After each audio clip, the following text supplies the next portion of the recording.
Easy now. That might sound kind of fun.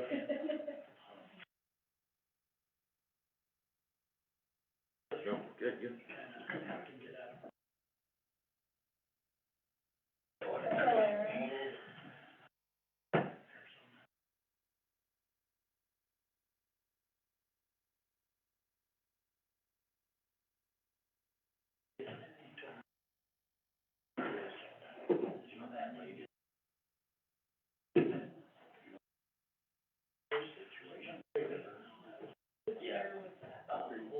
Have you ever?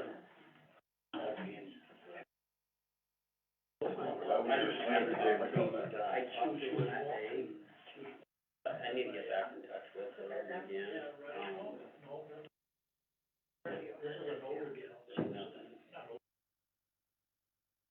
Maybe you can, ask Luna to go.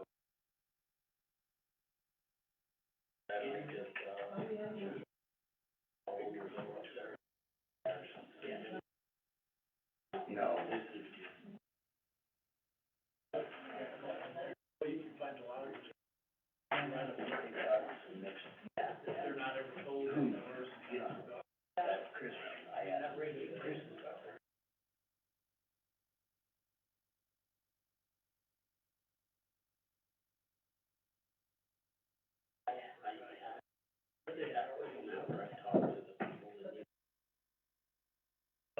Yeah, I got it on my planner. I just can't remember the ask.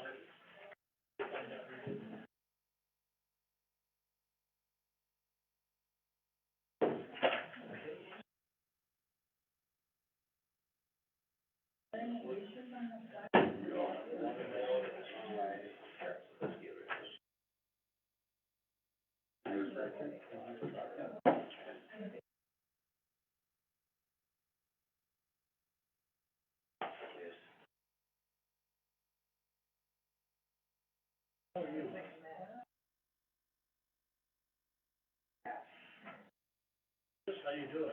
Good, you? I called you back and yeah, I tried calling you back. Well, I was busy and then I forget my phone and I was home good and I see where you were calling. Yeah, we're good. All right, the, time is, 6 o'clock and I will call this work, session to order.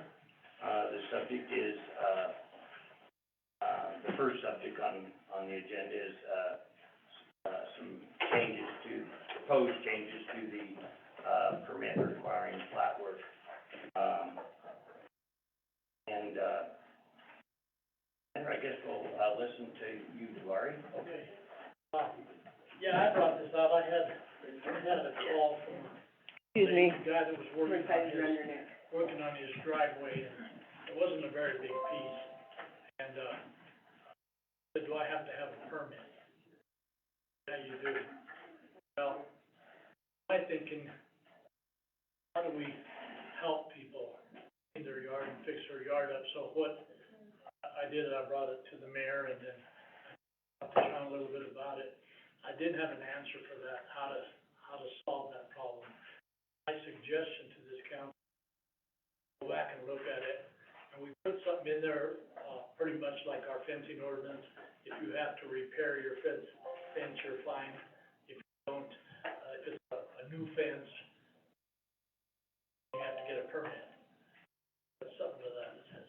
I'd like to see something like that on not work for residential areas, not that will help. And wording they want to use, wording they want to solve that problem. Solve that, unless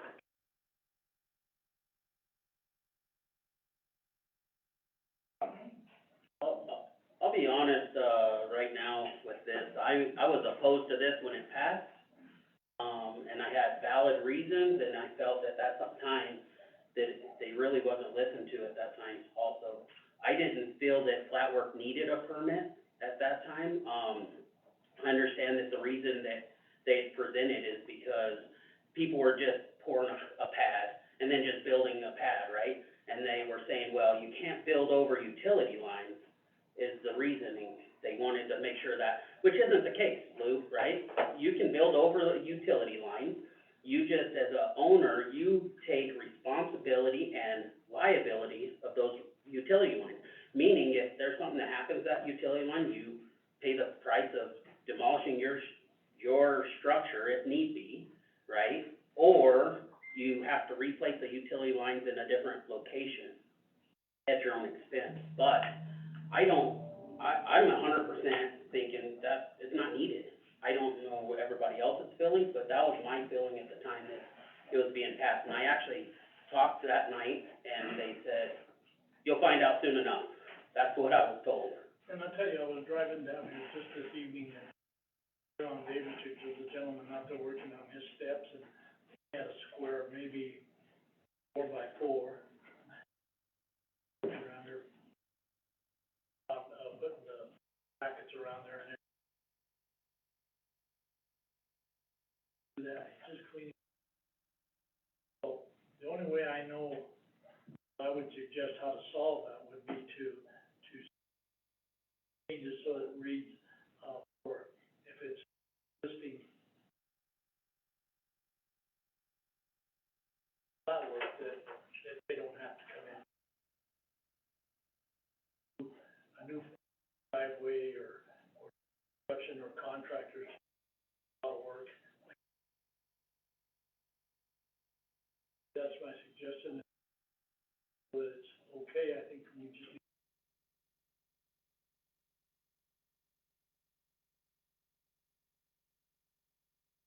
So, and I admit that I'm on the fence with this, because I see both sides of this, but, I think the argument was less that you couldn't build over the utility lines, and just that by putting in a permit, it would be flagged in your residential file that you were building concrete on top of those utility lines.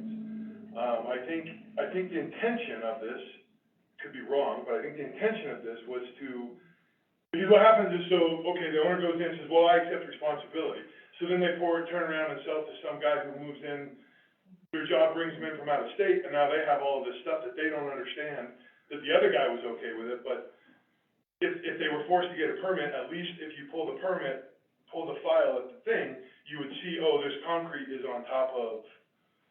So it was just a way of helping to track what was happening, rather than, I mean, I get it, I'm not interested in, like I say, I've got a tiny little piece of concrete that I can replace on my sidewalk too, and arguably, it's already there, and I don't know about that, but as far as just eliminating it, the point of that was so that the people who do things and then they don't disclose it to the rest of us after the fact, that's the problem. It seems to me there's two situations here. One is, fixing existing, and I side with you, Councilman Martinez, that have to pull a permit to fix a piece of broken sidewalk or cement or something, that doesn't make sense. For new construction, the only justification I saw that they should have to buy a license is, so they are aware that, yeah, you can put that sidewalk in, but there's a problem, they're gonna tear it out, and, you're gonna have a stack of cement over there, and you have to fix it on your own dime when you do that. So it's me warning the people that are doing it is not really a bad deal. But absolutely, I think a person should have the right to fix their own repairs. Can you address that, Lou? How that's handled? Yeah, usually what we do is, I come in and ask for a permit for a 10-by-10 patio sitting area. And all of a sudden, I say, well, now I'm gonna put this 100-square-foot shed, which is a foot away from the property line and away from the house. We'll do a site visit, on these. They come to the office, we'll go do a site visit and check for the location, ask them what they're doing, and document it on our inspection sheets. So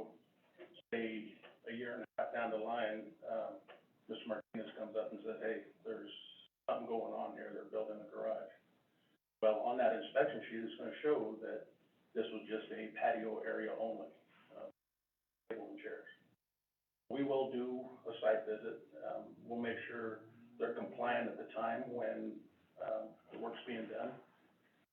And we just do follow up with it after it's even completed.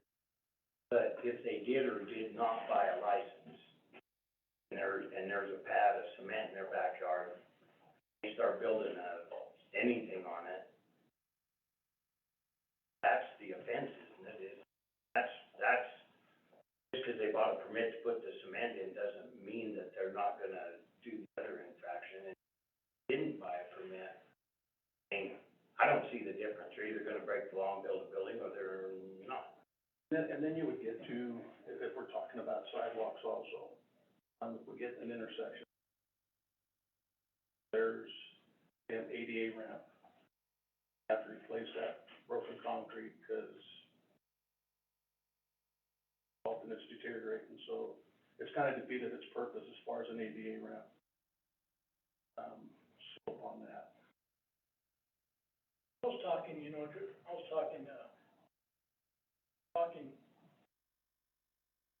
like, I wanna put a patio and I wanna put well, I could understand getting a permit. Under his property, because the old sidewalk's been laying there for 40 years, all crumbled. Problem with that, and all I'm saying is that I'd be able to put the wording in like we did with our fencing ordinance, that says, if you do stuff, you gotta get a permit. If it's stuff that existed already and you're tearing it out to repair it, If we talk about, let's say, stairs, for instance, there's a rise and a run for stairs. So if they do the repairs on their stairs and they've got a 10-inch rise and a run, that right there is already exceeded code. So there's a lot of fine lines in there that require, but if they come up and say, hey, Lou, can you come by and take a look at this and let me know what I need to have, we'll give them a copy of what the code spec is, and at that point, they can build it. Can you come and check it? Absolutely. Well, we wanna work with people, we don't wanna. and this is what I think. Mike gave me to write the ordinance. I'll go over it, I'll present it, under this council, sit there and say, hey, this isn't right, let's. Or if they don't like it at all, get rid of it. But there's pros and cons on it. I understand what you're talking about.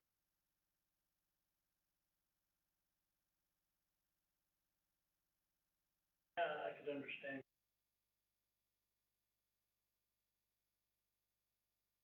Yep. Working on a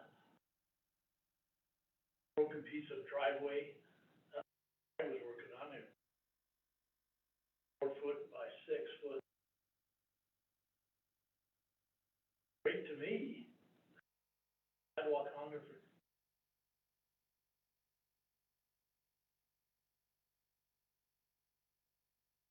Our gas lines are in the alley, our water lines are in the alley, there's a lot of them. Plus some older areas of town that.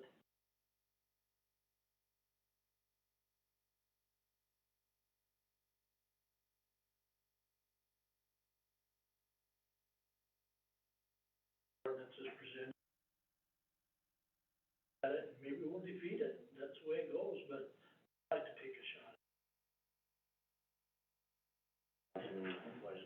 So, the original ordinance that's in place now, if you don't have to have a, permit for a sidewalk, right? Sidewalk, and it don't have to have a permit. That's correct. Yeah. That's how I remember it. So I agree with what you're saying, right, about not need, it should be just like a fence, if you're repairing, you don't need a permit, because it's an existing. I agree with that, but I'm just saying in whole, I didn't agree with needing this, because, I mean, if you're truly doing, do you have to go and do an inspection on these? They call for them, we do. So when, in your inspection, are you doing a compaction test and everything else with that? We're making sure that they have base in it. Those that don't have base, they're asked to put base in it. Do they have to put base? Yeah, So that, my concern was like, a lot of things, I understand they didn't want people building like a shed or something, or a permanent structure, but you could have a structure, a portable structure, right? That is allowed to be that close to your home, correct?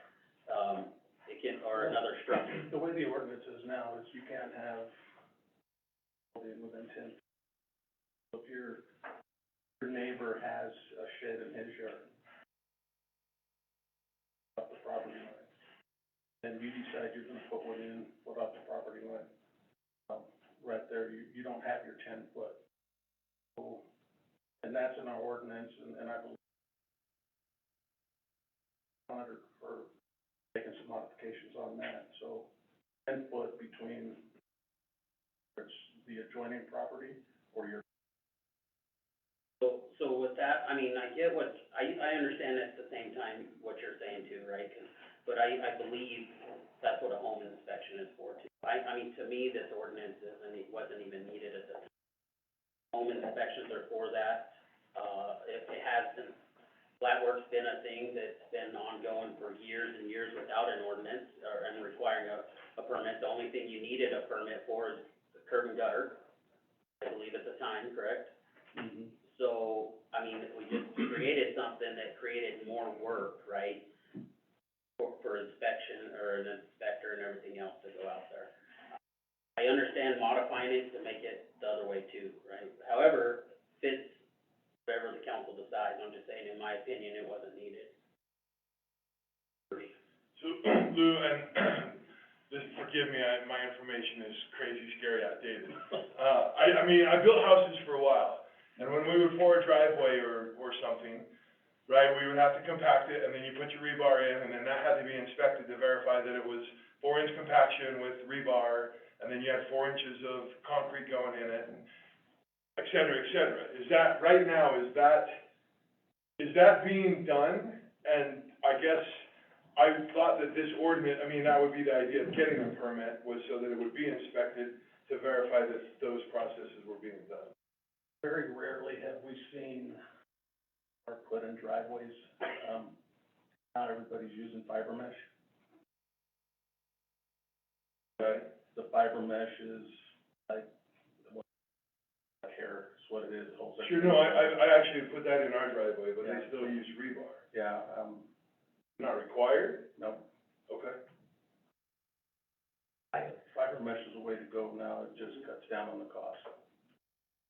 So what about, I mean, I would still ask you the same question. If somebody's pouring a driveway, are you going and verifying what's being done, or are they just pouring it? Maybe it's 1 inch here, maybe it's 6 inches here. We don't care what they pour, just as long as there's a nice, pretty driveway, then. No, we'll check, make sure, because your 2x4 is 3.5 inches.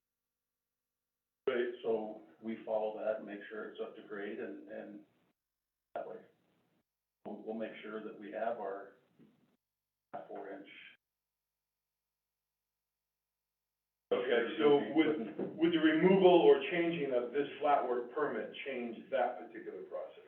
Well, and looking at the proposed changes, it's a 555 is what we're looking at changing it to, I believe, right, Barry? 5x5 or smaller? Yeah, so we would still go out and check, 20 by 10 driveway. Have expansion material. We change it to where it's, newer, or pre-existing. Like a pre-existing piece of repair, to me is one thing, a new slab's another. So the new stuff, I probably should be inspected. And at the sidewalk, but, I mean, got trucks on it, but it has to be fairly right, level and whatnot. So how do you feel about changing it to the pre-existing? If we did it to where pre-existing, you're able to repair it without a permit, do you see problems with that? I don't see a problem with that, but if you look at the old concrete, say, concrete that was put in, there was no size requirements on the aggregate. So you might have aggregate in there that's inches in diameter, river rock. A nice tight bond with joined into, say it was a broken piece of driveway you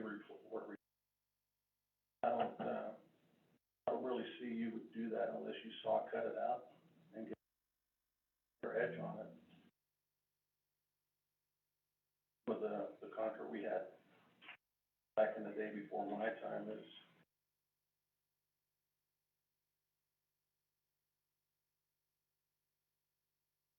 For example, on 13th Street, this guy just had, that might have been a 5x.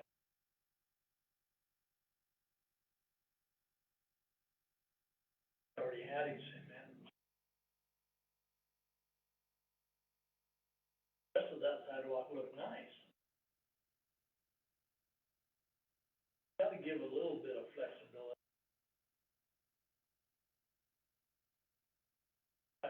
New construction, you're pouring a lot of cement, you wanna make sure that there isn't any sewer or water lines underneath. Or that there are, that people are properly notified, so that Yeah. there's informed consent. If I'm shopping for a house or looking at this property, I know that that was done, and I buy this with the awareness of that. My argument. I mean, that's, Or the guy that just bought it and doesn't know there's a gas line there, well, I mean, that's kind of, that's, to as me, a person that's who has what- bought property and had these things happening, it's very frustrating for me. Yeah, And I'm looking at protecting other people moving into town who don't understand the whole 100-year history. All the interests but I of the think common. that's a different issue than being able to do repairs. So, you hit that line somewhere in between And I there and struggle there. with that. And it is a fuzzy line to me too, but I think if we discuss that further, we might be able to Well, I think, come up with a solution to it. and I think that if we were able to put an ordinance together, something I can do anyway, I don't need permission to do that. I'm trying to work with this council, if we put an ordinance together, not changing what we got, but making some small changes where it allows to work on,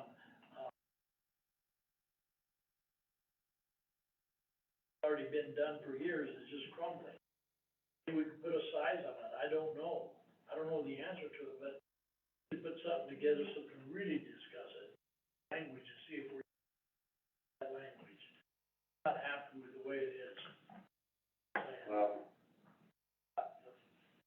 I would entertain, well, if you would I can do make that. one, or have help make one, or whatever, bring it back, and we can discuss it further. Councilman Anderson. So Lou, I have a quick question. And again, so catching me up, because I didn't, like I say, I'm familiar with fiber mesh, but there was still rebar or whatever. So if I have let's just say a 1950 concrete sidewalk, or something that's, we're just gonna say 40, 50 years old, and I've got a chunk of the sidewalk that's crumbling and busted out, so I go to fix it, get a concrete saw, cut it out, so we have a nice clean, 4x4 chunk that we're gonna replace it. So back in the day, you would drill holes and then rebar it and fill that in. With this new fiber mesh, are you saying that we could just simply pour that into that gap and then that would meet code? Okay, so with that, then I would be very more lenient as far as the smaller, if we're just talking 5x5 or 4x4 concrete repairs. There is no repair of concrete that's going to be as good or better than a fresh piece, but, and I've walked on a lot of sidewalk that's been repaired. So, anybody that's done any kind of flat work, concrete work or anything in the past, right, they know 5x5 is not very big. Okay, that's not even the stretch of a driveway, okay? So you're not gonna, you can't even repair a chunk of your driveway like the Bari's worried about. That's what he's talking about, needing something to actually repair that. If you're doing a sidewalk, you don't need any kind of permit, because sidewalks are excluded from the current ordinance we have. So, if you're trying to cut a chunk of driveway out 5x5, you're not gonna be very successful at a little. You're gonna cut a 10-foot by 8-foot piece, that per se, and square it off to pour that, so you get your bond and everything else. So 5x5 in here, that don't even make sense to me now. I would not even wanna see a size limit, I'd wanna see just a repair understand like curbs and stuff, not flat work, but it ties in with sidewalks. They should get permission from the city, cause we have different styles. We don't want the old antique 97 square curb.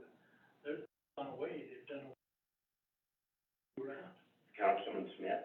I just reread this, section 15-12-010 in 6, and the way I read it, and maybe I'm thinking wrong tonight, but I read it, and what it says, but excluding sidewalks, excluding any flat work 5x5, doesn't talk about anything less than 5x5.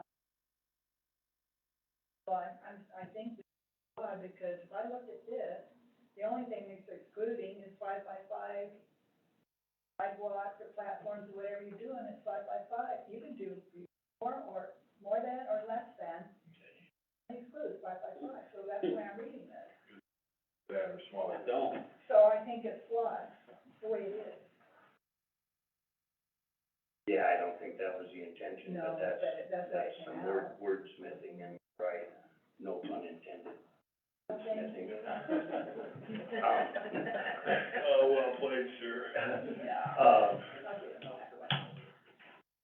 But you're right, that does say that, but, here's how I would like to proceed. Go ahead. I just think where we're at then is, Cory, why don't you work with Amy What's gonna be really. and come up with the ordinance Yeah, that, the change that you're looking for? sure. And then just bring that back, and we'll accept it, tweak it, or not accept it. Yeah, exactly. It's gonna be the ordinance that we got with word changing Right, to make it fit, that these people don't worry about if they're in their yard trying to clean up and fix their property, that they have to run to the city. And just something like that, it would be an amended type ordinance. If you don't like the amendment, change it or vote it down. right, that's what I'm saying. Yeah. Councilman Garner? I have a question for you, Lou. So with the flat work, what regulations do they have to follow? Are these regulations, that you're following for flat work under the just regular building code? They're under the Wyoming Public Works. And these are rules that we already have to follow for this type of work, even if we don't consider it flat work? Even with, projects we got going on now. Okay, so why do we need the flat work to cover something we're already enforcing? That work came where we were having issues with, like I said earlier, with a pad being placed and then going in. And I guess my point there is, you already need to get a permit for a shed to go in, correct? Up to a certain size. Right, so if that's already required, I don't if they're breaking that rule, they're already breaking the flat work rule. I don't, understand, I guess, how does this prevent that? If we're already requiring, if you build a structure, you have to have a permit anyway. This doesn't prevent somebody building a structure, it doesn't prevent, people not being people not being aware what's underneath them. If you're gonna do flat work, you probably have to do a one call anyway. So the one call is gonna let the property owner know where their lines are, where your utilities are. If they're doing their work correctly, they should have done the one call. To dig into the dirt at all. And if you're gonna put concrete down, you're gonna put posts in the ground to hold up the framing to pour the concrete. So they should already have a one call. So that's gonna let them know where their lines are. So that covers that. I agree with you. If a person buys a home and you wanna know where the utilities are, you should know where your utilities are when you buy a home anyway. I don't know why you would buy it without checking. So I guess I'll go back to the question, how does this prevent that from being put on there? if the shed's already required by our rules. Right, and if we go to the phone call, I'm gonna use myself for instance. For the one call, they go to property owner. Water department won't go on to your property to mark that line. A true one call as far as air and water. And you can probably follow that with where your shut off is or your curb stop to try and find where your water line's going, where your concrete is going. So, Will that be part of the call for the flat work? You're going to mark that line all the way to their house? and I don't know, Or you should can we- correct me if I'm wrong, but, we stop right at our property line with our locate for water. So even if you got the permit for flat work, it doesn't change anything. You're still not gonna mark it to the house. No. So, that doesn't help at all, having the flat work for that purpose. Maybe, and I guess if we're gonna mark to the house, wouldn't we just say, hey, when we get a one call, this is just part of the deal, we're gonna mark from here to the house. That's the property owner's responsibility to know their line, mark their own line. I guess, my point is, I've never agreed with the flat work. I don't see a purpose. Have all the other rules that cover the majority of what this is trying to cover and prevent. It's just another fee. And I have one more question. The little, like the concrete pads that you can buy that are, 24 inches by 2 inches thick, can you set those down? Is that considered flat work? Because that's just decorative stone. Like a walk path? Yeah, Yeah, that would, be the decorative stone portion of it. but it says that the walks, if I'm reading this correctly, you can't. Have to get flat work for walks. Says, flat work including but not limited to platforms, walks, and driveways, but excluding sidewalks. I would say you have to have that for that. That was one of the arguments too, right? Right. Is to go out there and just say you're gonna put a patio in with just pavers. You have to have a flat work permit at that time too. And I didn't agree with that, that's, I understand trying to prevent the structural, but you already have a rule in place. We have a rule in place that says, hey, you can't put structures this close. Put structures on top of the flat work that you put in. The flat work,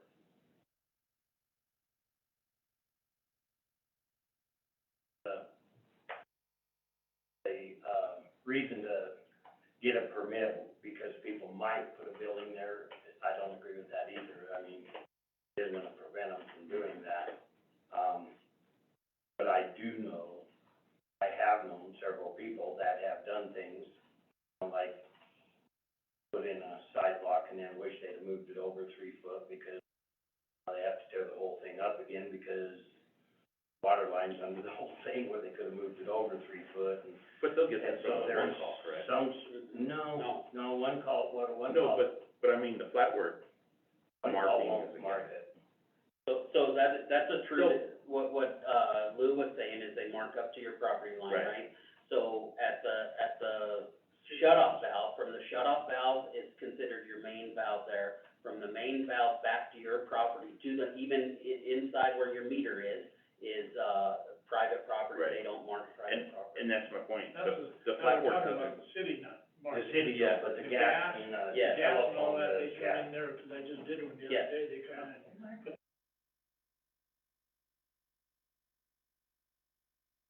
I'm not trying to start a war here, all I wanna do is make it so that find a ways that some of these people will at least work, try to work on some of their property.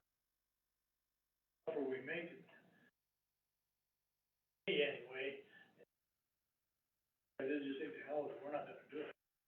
People that are honest, like the gentleman that talked to me, honest guy, and he just had a little bitty square cement, he come over, and he said, do I have to have a permit for all this? And you got the guy that's gonna do it at night anyway, you're not gonna ever see it. You don't have enough people to go around chasing 5-foot square of cement. Trying to figure out a way to put it in writing, that this size, you don't have to, if it's new construction, if it's a contractor laying the whole driveway, I could understand that. Understand if they're putting a sidewalk, because you have to match your curb, and your curb's gotta be, have a formula of what kind of curb you can have. That's all I'm asking. Anything would happen, would be that we'd be amending something. Like or fine. That's where I'm at. Councilman Smith? Lou, I know this is off the wall question, but is flat work covered in the national, building code? There's some exemptions in the bill, especially in the, don't have, I could get them and be in contact with you so you can see what's on the The reason why I asked was that, we adopt those every so often, but so if there's something in there we may be or may not be in conflict with, and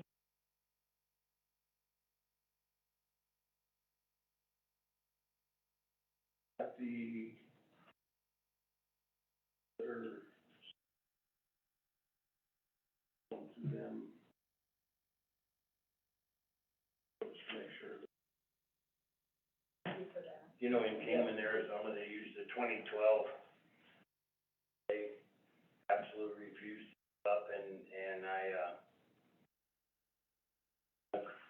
got one question, how many permits has the city gotten so far, like, just say this year for flat work from contractors doing the driveways and pads for homes and stuff? I'll have to get back with you, Chris, on.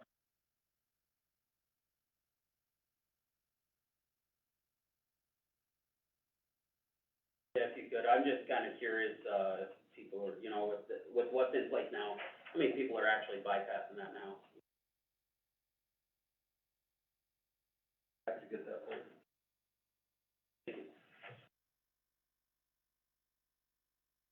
What's the penalty, does anybody know what the penalty is for that?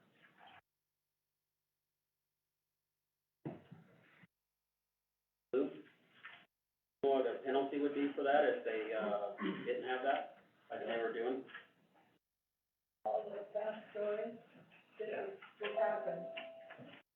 Someone came into the community development office a few years back, when it isn't last administration. They got, found out they didn't have to have a permit to repair their front steps. The mistake they made is they added a little bit to their porch, and then it became out of code at that time, so they had to make them tear it. Those people are not. you know, I got a building permit one time. And the gentleman that was working there looked at my plans and, asked me to change a couple of things and explained to me why. One of the modifications was on the bottom footer of the wall to use treated lumber. Didn't even think about it. I said, is it required? He said, in this case, no, but I would. Anyway, well, my point is, every building permit I've ever bought, I ended up with a better project because I went and got the building, got the advice about, some of it's like, you have to change this, and most of it was, think about this, you know, and anyway, I'm not saying we should or shouldn't, or it has nothing to do with this, but as a side note, every time I've ever gotten a building permit, I did end up. About contractors. Thousands of dollars worth. Find it wasn't me. One way that you avoid that is to.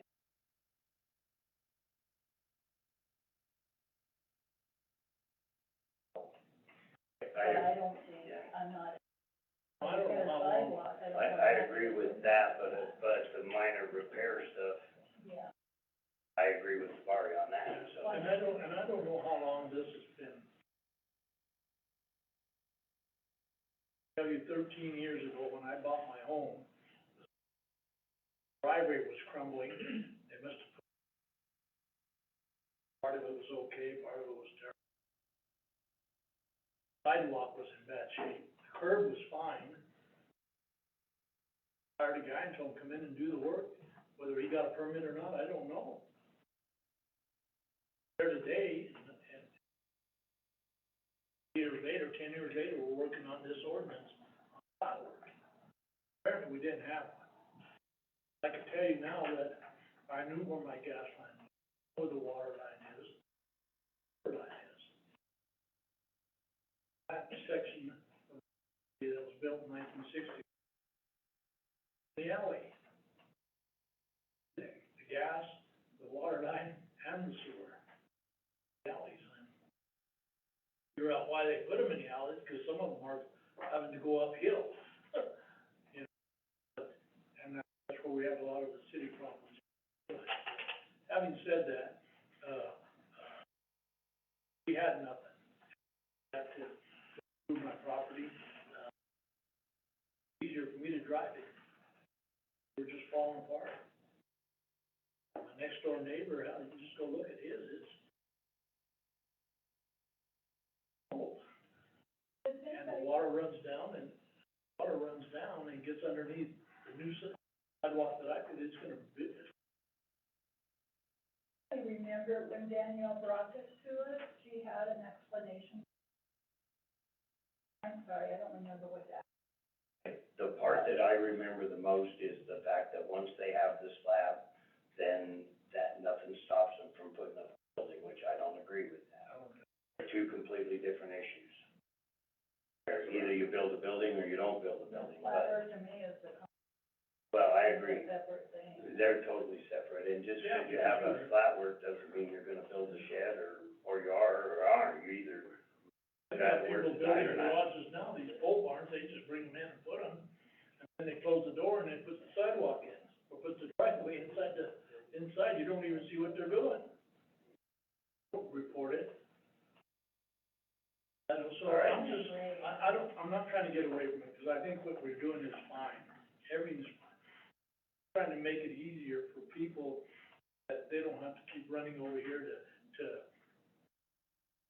report 5 foot by 5 foot driveway or sidewalk or something that property looks a lot better. Well, we're gonna have to move along here, so I think we have a plan, you did that, we'll have some more fun next time. Sounds good. How you doing? All right, so the next thing in the workshop is the, proposed changes to, municipal chapter 8, basically the hauler's licenses. I will, let you go ahead, Lou, I see you. There was, turn on the hauler license, if hire me to do your roof, generating that waste off of the, let's say, the old roofing that's coming off. Is that considered, all in the other category, a commercial hauler? I think we need, I wanted, Pat to be here, so he sees every day, with what goes on at the landfill. That's why I've got, Tammy, since she deals with a lot of the people coming through the gate and sees exactly how many that's coming in, how many times are they coming in a day, what changes, a person would see as far as, do you need this, or do they need a license? Bringing this in, permits are based on whatever the roofer comes and tells us, so we get a dollar amount for our permits. That's, remove and replace, hauling it out to the landfill. So the question, was, self-generated for workers per se? Trying to get some clarification as far as, how to proceed. Why do we, I know there's an answer to this, but why do we make them buy licenses? Why do the haulers, let's just start at the basics, why do haulers have to have licenses to? Well, it's my understanding, and like I said, I'm fresh at this, so trying to do the best, that's why I got Willie and. And I'm not gonna be easy on you. Yeah, I appreciate that. Anytime. But say we had a hazardous spill along the highway. Our haulers, or contractors, they're required to have $300,000 worth of liability insurance. Don't have more, nothing less than 300,000. So if you have a load of hazardous material and you have to bring a special team in is that 300,000 gonna cover that? I believe this is where this is all stemming from. Again, I'm new at this, so I don't know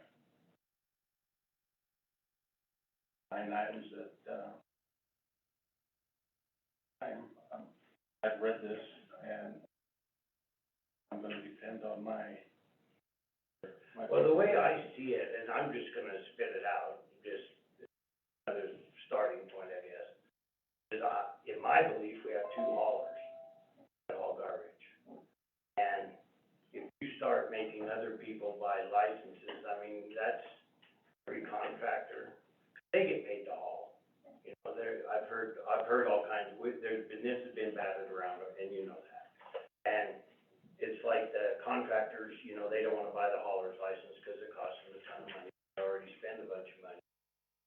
Have to buy more insurance and bonding and on, where, they're roofers. But they do get paid to haul it off. They're doing the work, but those shingles, they're a hauler. They got paid to haul it off.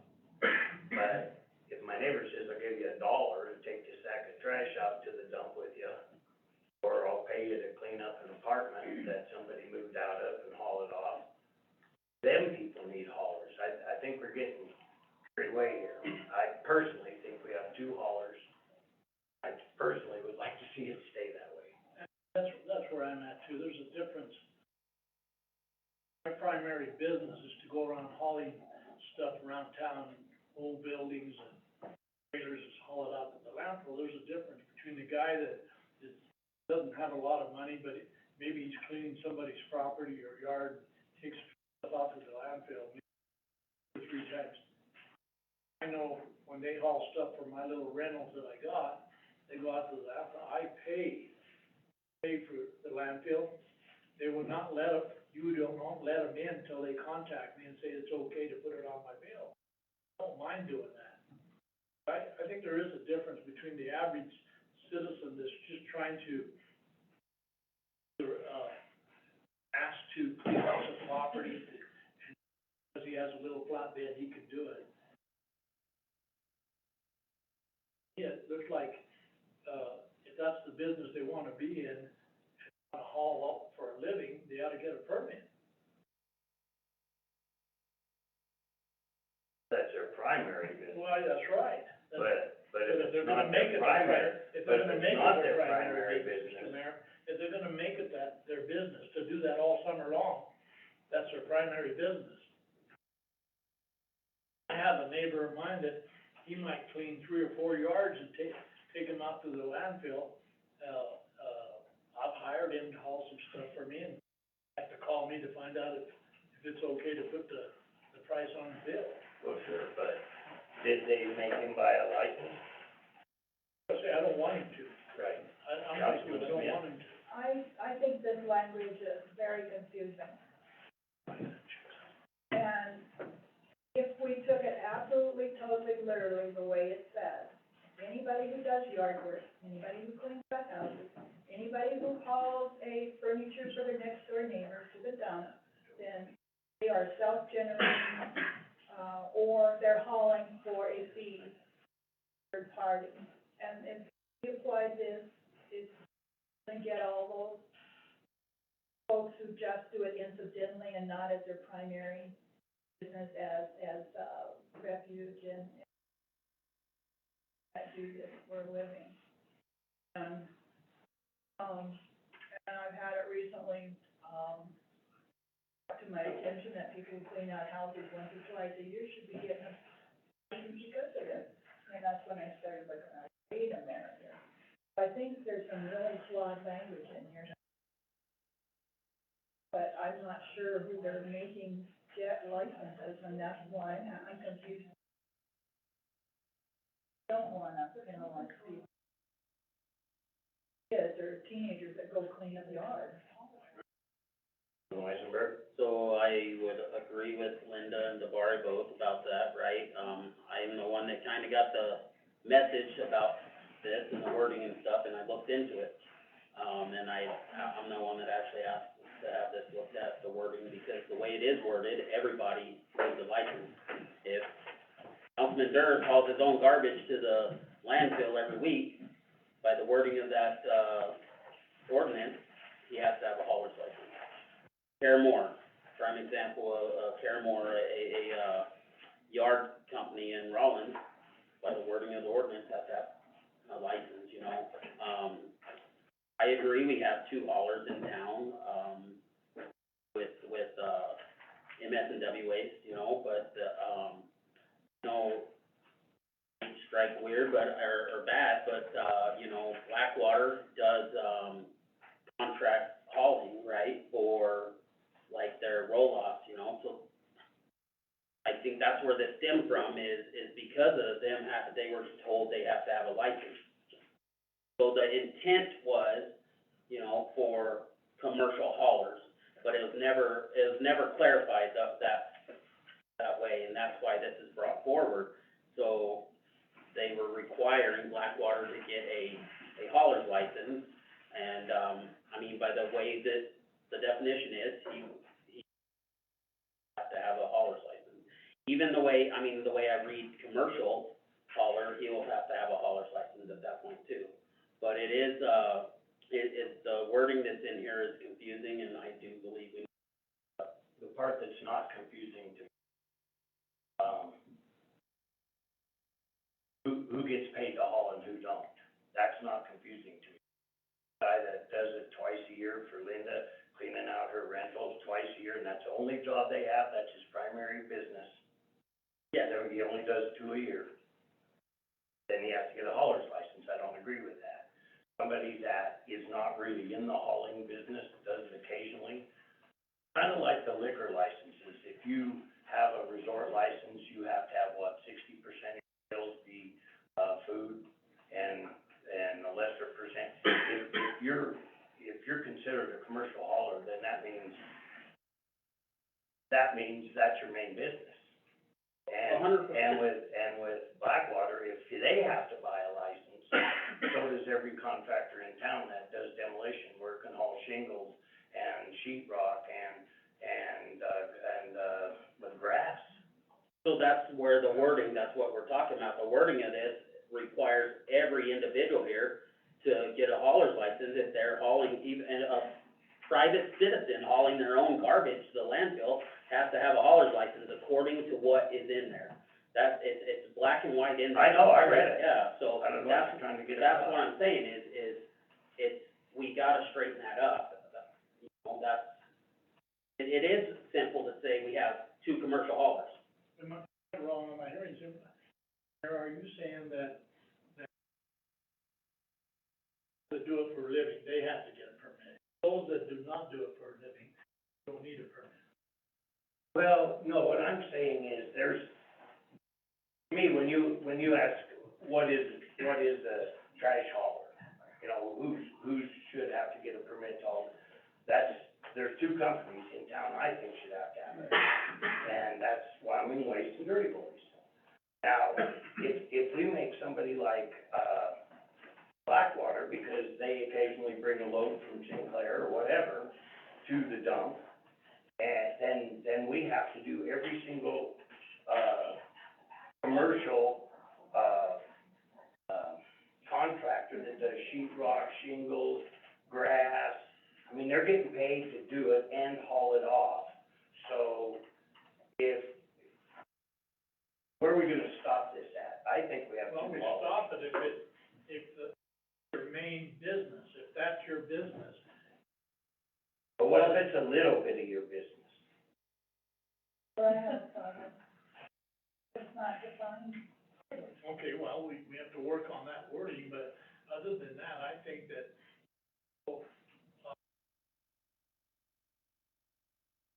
hauling as their primary business, as their income, they should have to get a permit, no different than Dirty Boys. I mean, if that's the case, and we're gonna let everybody just not have permits, let them go for it. Well, But then what's they can happening compete is, with Dirty Boys. Devari, I think you're missing the boat here. What's happening here is there is one company that does some hauling, not their main business, Okay, and they're being made to not dump out there until they get licensed, a hauler's license, which involves a lot of money, insurance, bonding, blah, blah, blah. they probably have that already if their business is No, they hauling, don't. is hauling something. They Their have to have business is something. not It's hauling. hauling water. Their primary business Is is it? not It's, landfill. it's taking care of porta potties, Okay, is their main business. and they don't have to have some kind of insurance? Well, they do, but I'm sure they do. not a hauler's license to go to the Terry? dump. Can I speak? Yes, To get a hauler's license, you have to be bonded, $100,000 bond, that costs $3,000 a year. Okay. He does not have a $100,000 bond with the city, so it will cost him $3,000 a year to get a hauler's license. Well, I'm not, I agree with you. I wasn't trying to be Oh, no, I'm just trying to clarify why there is a difference. opposed to anybody. I'm just, Right. I thought that what we were talking about was the average Joe Blow here in town that has a little trailer that wants to haul stuff, clean up people's property. And there's Well- a guy that doesn't do that for a living, just kinda does it whenever he has a chance. And then another And then we thing, you got have, the guy that hauls stuff every day, loads and loads. We have to handle that material at the Right. landfill. they don't get to dump it for free because they have a license, they still have to pay to dump it. Dump fee. What much is the permit? Rose, if I Well, can ask $3,000 a you, year for the bond. No, not that. I'm talking about the Well, that's the cheapest part, they could give you the permit if you buy the other stuff. How much is a permit? my license with the city to be a hauler, I think Yeah. it's either $250 or And then your bond is $3,000. it costs. And how much additional is your insurance, would it be for Blackwater, for instance? His insurance, he probably already carries $1 million of liability already. I was trying to get at, Right. that he His already, insurance is probably he about already $150. has insurance. I don't know. The bond I don't is know what what that business is all costs. about, but I know that if I was in business, if I was starting brand new, they would say, you're gonna have to have this kind of insurance, and blah, blah, blah.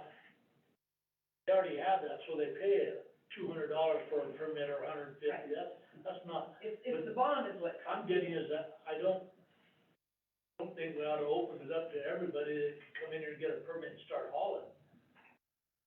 I don't think that's necessary.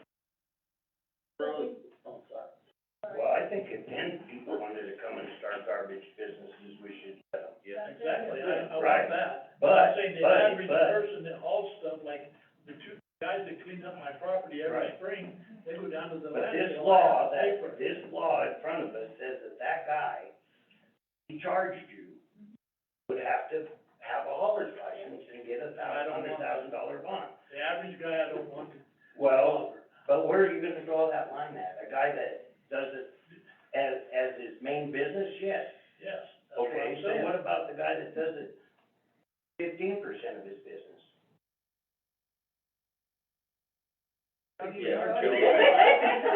Rose, real quick, because obviously everybody knows, right? Absolutely. Right. How much of his business is the roll-off, because that's what this amounts to, right? It's commercial hauling of the I roll-off. just separated out what he hauled to you guys was $1,400 for the month from May 24th to, that's about, he averages anywhere from $1,400 to $2,000 a month going out there. He makes his money with his porta potty. Yes, correct, and I understand that. How many roll-offs does he have? More than 10? I wish he was here to talk about that, because, I mean, it is a big chunk of his business also. I mean, I understand it, and I get, No, it's seriously not even 10% of his business. but it's still, you see what I'm saying? I mean, $1,400 a month to our landfill is still a chunk, is what I'm saying. And I think that's where this lies, is he hauls roll-off for But construction companies haul construction this companies, much. right? Or individuals doing remodels is what this is. Councilman Smith. In my mind, and maybe I'm wrong, and I hate to use a specific company, but I think I have to, Blackwater's main business is not the roll-off. But he contracts those roll-offs to other people, so he is a contractor, he is not a commercial hauler in his main regular business. I think this is part of, that's where I'm coming from. If you're a contractor, I don't think you need license, but if you do a commercial hauling business as your prime business, then that's not what this language is saying, I think we'll clean. That's where I'm coming from, and to me, that's very plain. And people who wanna do trash and refuse hauling and demolition hauling for others, for a fee, let them come and get a commercial license. I think If it's their main business. Yes. But if it's an incidental thing, Or if they are contracted out, to me, that's the Again, this is one of those, this is one of those ordinances, do we want to address it? And if we want to address it, any member of this council can present the ordinance and amend it any way they want. Whether we pass it or not is a different question. I understand where you're coming from, Mr. Mayor. I think we're in me and agreement. you are agreeing on the same thing, so. I'm sure that you are. So, yeah, I did too. So let's just, put the ordinance in front of us and change it if we want to, and if we don't, we I have won't. one more question. I'm not gonna have them get a hauler's license. We have a flow control ordinance that says all construction has to go out there. Without that license, how do you enforce that?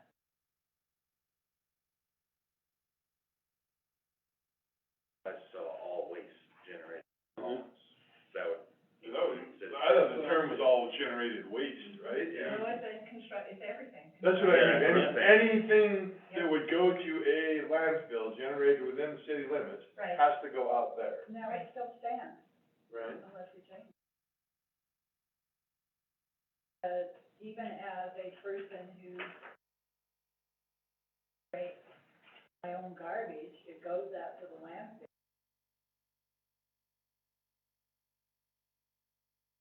Other people do the same, or we contract with.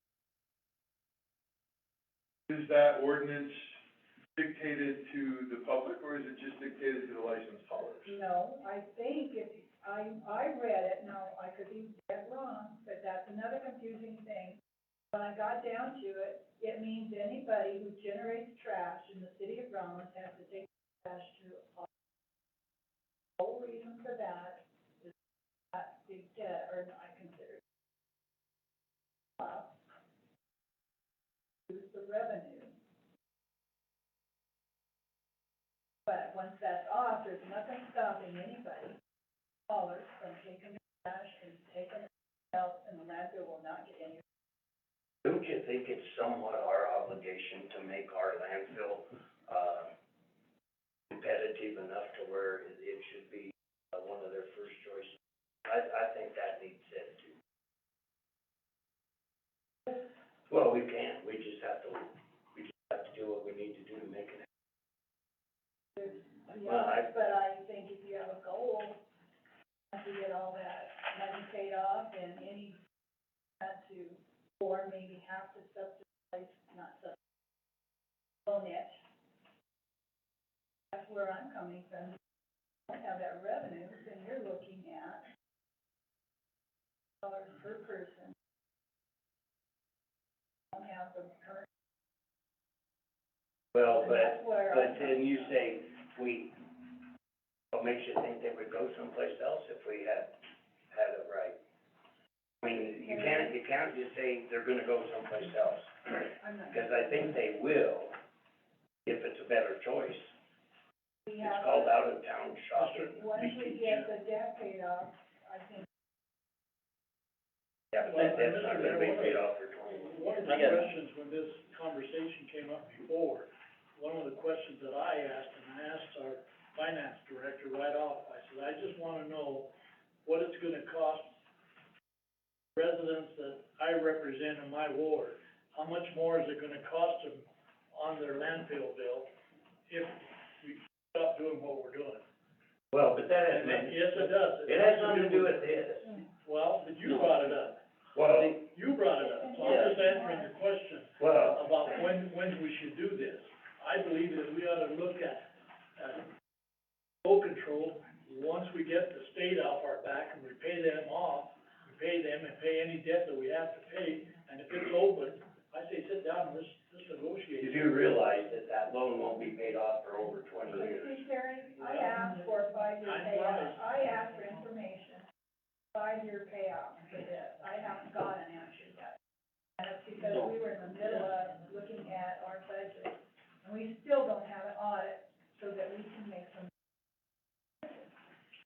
Well, I get that, I can't sit here and say what that landfill fee will be or won't be. Well, none of us can, and But I do wanna look at it not being 22 years, that's ridiculous. well, we That's haven't what even, we we haven't have. really studied on what we can and can't do yet, so. We looked at. But the as far, central district. but that's a whole nother issue, as far as this Yeah. hauler thing is concerned. I have a feeling we're all about on the same page, but. Chris, you want to say? Yeah, Amy, when I'm looking through this, there's green highlighted areas, yellow highlighted areas. What's the difference in, is that added language that you're proposing, or So the green represents what's currently inactive. currently active, Inactive. inactive? The yellow is the proposed changes. The strike through would be the proposed deletion. Changes, and then, There's yellow and green and a orange, That's your current language right now. I gotta take it out. And if I can just give the council a little direction, some foundation, what's coming before you tonight is pursuant to your police powers, which is brought to you by the United States Constitution, 10th Amendment. Essentially says, any powers not given or delegated to the federal government are delegated to the state. And as an agency of the state, local government falls under that provision. So, these powers are essentially your authority, to enforce and protect the health, safety, and morals of those constituents in which you're. What you have to be aware of, and we learned this through flow control many times over, each of these laws must apply equally in all circumstances. You can't dictate, in essence, only this person, if he does this, would fall under this ordinance. It has to be specific and across the board. And it has to be, the inference from us has to be reasonable. There a reasonable reason why we're regulating this, and then there has to be a clear relation to a legitimate legislative purpose. So in flow control, we were able to do all of those things and wrap it up into the flow control ordinance. What's before you today is verification to that hauler's license. Under the current definition, you're absolutely right, your contractors, your roofers, your plumbers, all of those would fall under this definition, which I don't believe was the intent of the legislation. So what's coming before you tonight is a proposal to eliminate self-generating individuals. plumbers, your landscapers, your contractors, your handymen, your painters, anyone that's doing and getting paid to do a job and haul the remnants of that job to the landfill is not a hauler. They are simply incidental to the work that's they're being given, hauling it to the landfill. There's a reason you have employed licensing haulers.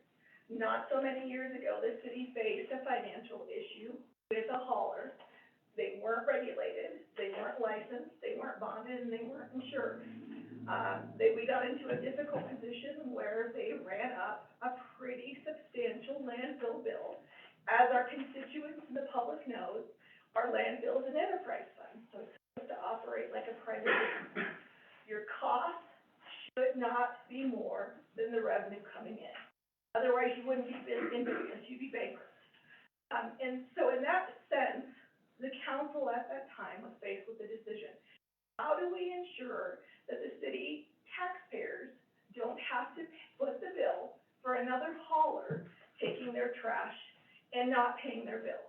Or refusing to pick up their customers' trash. If you remember, we had that same problem where there were hundreds of places across town where the city was getting calls because the hauler could no longer take it to the landfill because they owe too much. They then initially started collecting, or continued collecting, but then they began burning the MSW until that came to the city's attention. We're able to, I think we issued violations in that instance.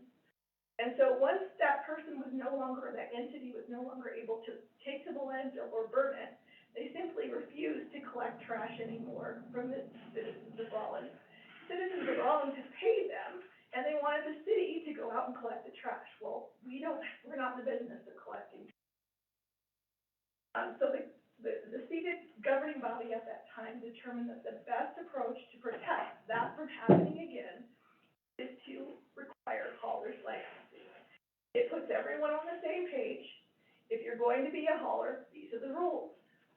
We're gonna modify those requirements. Each one of those haulers should have a seat at the table to explain why it's not beneficial to them or how it's prohibitive for them to continue to operate. Same thing goes for what's before you today with C&D. Does this council as a whole want to regulate and protect people who haul to the landfill specifically as a commercial, not self-generated hauler? Yes or no? If you do not, that exempts all MSW. It would just mean you are only licensing municipal solid waste haulers. Everyone else that falls under a C&D hauler would no longer be licensed, would no longer be bonded, would no longer be insured. They would be free to do that. And that would comport with this idea that all the laws must apply equally under all circumstances. So if you're going to say you only do it once a year, or you do it 60% of the year, as you fit in that category, you have to be treated the same. And so the question before the council is, number one, do you want to regulate commercial or construction and demolition haulers? How many do we have? How many is presently licensed to do that work? I have a single C&D specific. We have 2 licensed haulers for the city of Rollins that have filled applications, provided bonding and insurance, supported with the required trainings from the landfill, who have logos on their truck, have uniforms, have all the requirements. You have 2. Yeah, so we don't have any construction haulers at the moment. No, So but they are we free. wouldn't be They are- losing any money. They are free to use they can have roll-offs and have C&D. It falls within their. Right. Yeah. Besides those 2 companies, though, Mhm. we have none at the moment. So,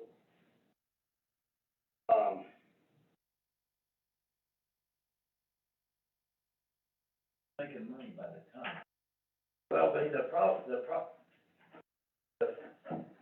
if we do or don't do this, we're we're losing zero, because we have zero now. So, I just don't think that well, this language just means everybody has to do it, and I just don't think anybody has to do it. I think we have two haulers. I said that to start with, I'm just gonna leave it there. Councilman Smith? So Amy, I think what you, well, I'm not gonna say you, but what this ordinance has done,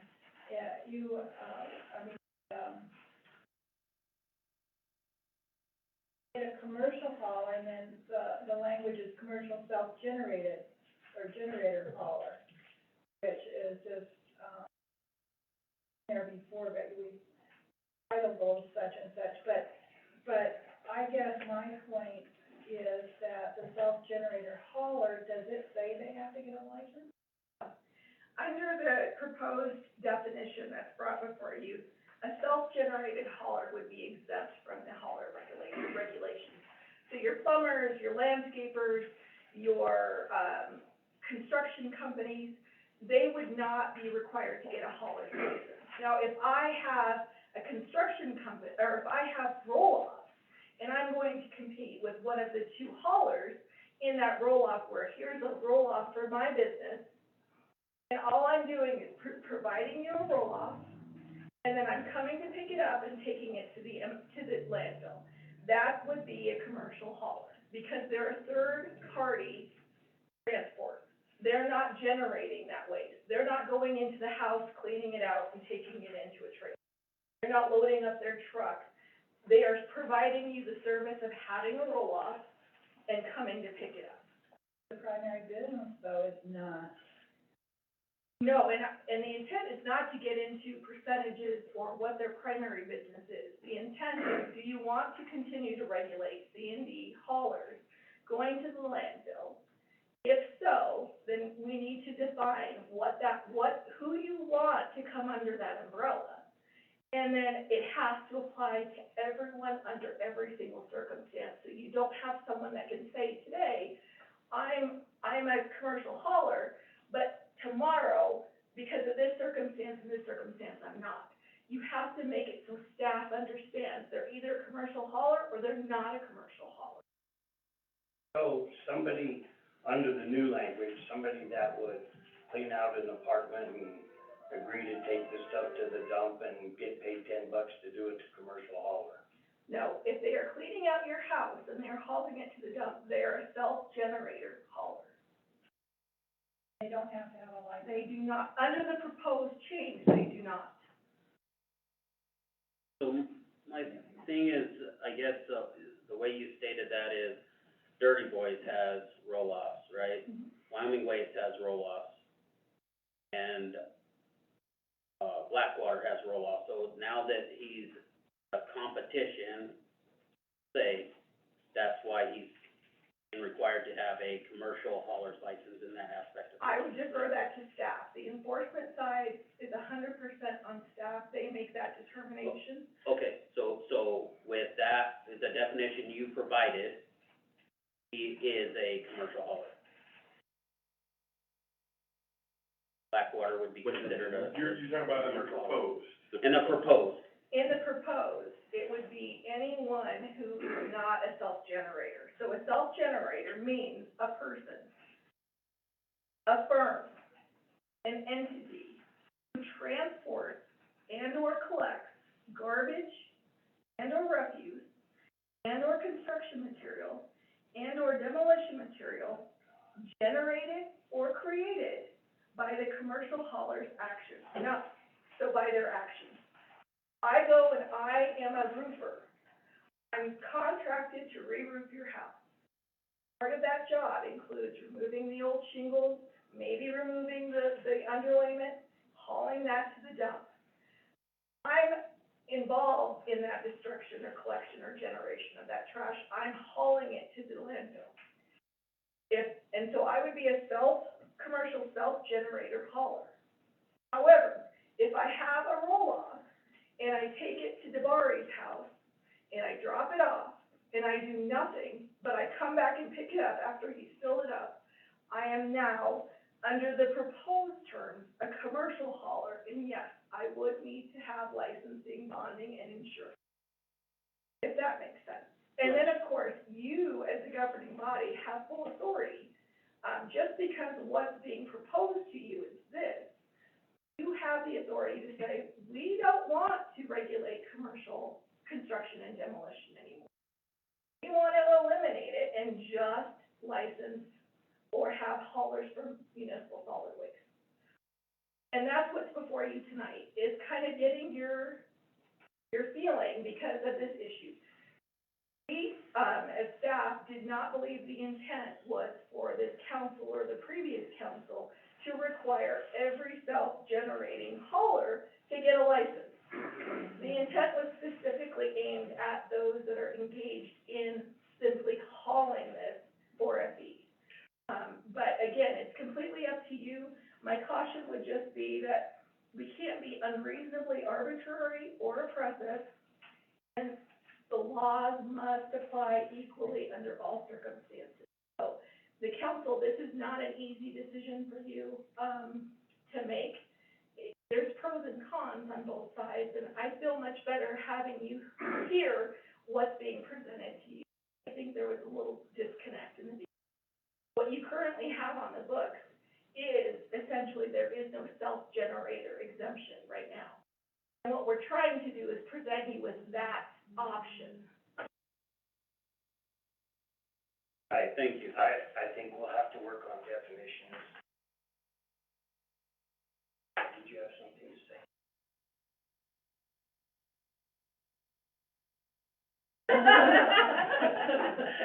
I do have one question. Right now, with this rule, everybody, the hauling, the C&D, they would fall under this, correct? They would have to have a license? They would, currently, and so enforcement would fall under staff. Right, okay, my next question. Why are we singling out one person, not an entire community, all haulers, or all construction that's been going out there? And the reason for this question is, if we're gonna single out a person, this is probably the fastest way we get sued with something like this. By pulling one person aside, even though it clearly states every construction company, every hauling grass, this should be applied to them. So how did we come to the conclusion that this one company has to do it, but the rest don't have to do it? Talked to that a little bit. Made the decision to require that license. Like what we were talking about today. If they're, a plumber or whatever, their principal business is to go take care of that business, and then they can determine the difference here. When you're just going with a roll-off and it's just cash rather than a generator. That's the best. Would it be the council's, our best interest to, maybe not have just a single person or something like this without being reviewed by other peers or by council? I think that's something we need to address. Okay, so we're gonna be out of time here in a moment, and one super quick. Really quick clarification, solid waste, commercial haulers are not calling. They can. They can. And they do. And they do, okay. So thank you for clearing that up. All right, so, we will adjourn the, work session. At 7:21.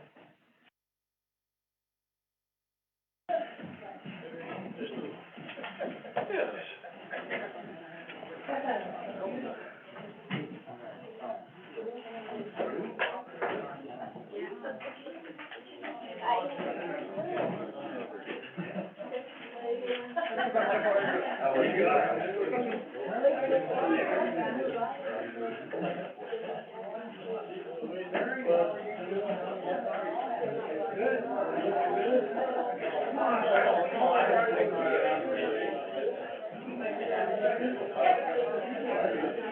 When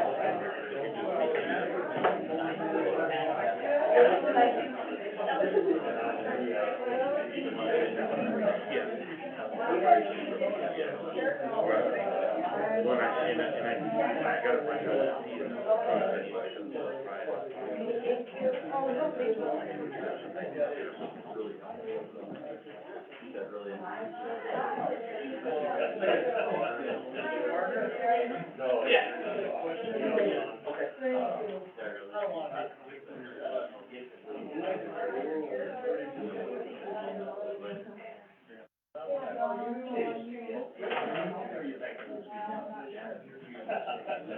I don't know. Well, that's why I didn't, right.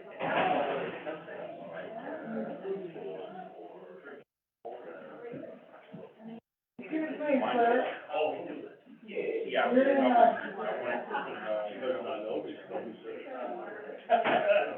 That's why. How are you doing? Yes, I know for now. Look at me, I got fun too. Great, yeah. Busy day. Yes, sir, come over. How you doing? Good. Okay, go for So it. anyway, I got a little treat for you guys. Yeah. Well, and It was great. I was really happy.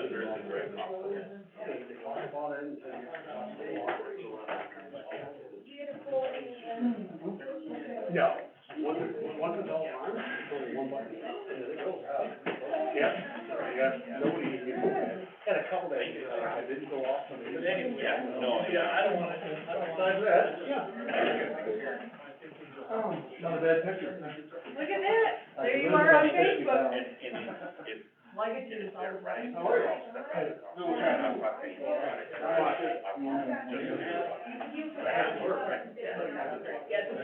I have one. We're just having issues with our audio. So I make sure that she, yes, and I will.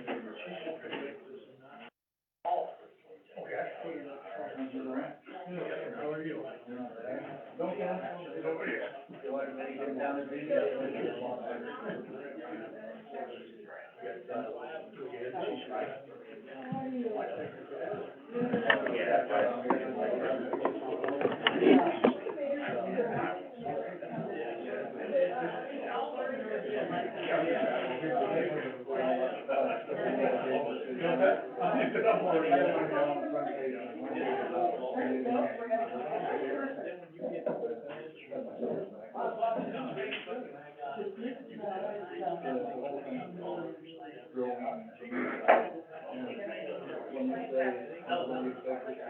Yes, we're on.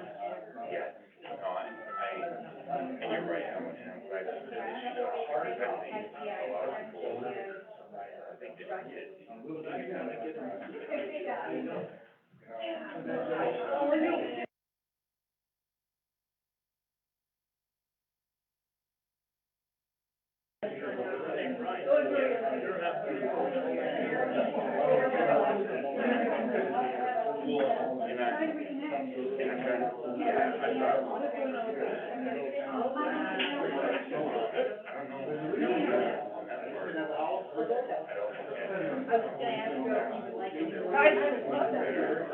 Oh, yeah, I saw Lane in the parade, and then he came over.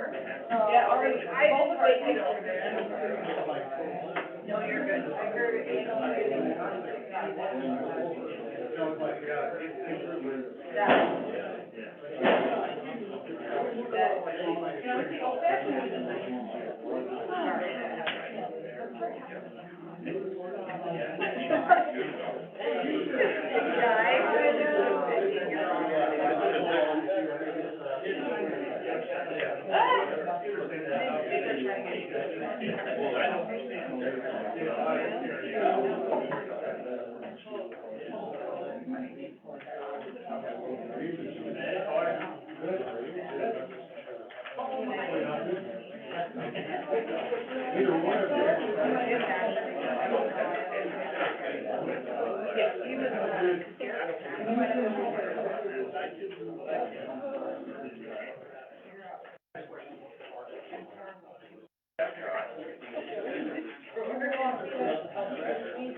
You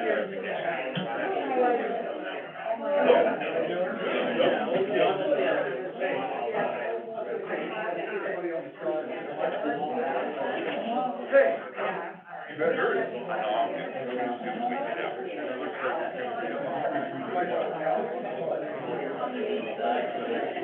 You want a sparkling water? I have like a generic, like an ice, like a water, it's just like sparkling water flavor. You don't like it, right? It's like a generic, I was thinking. I can't get like. You're fine.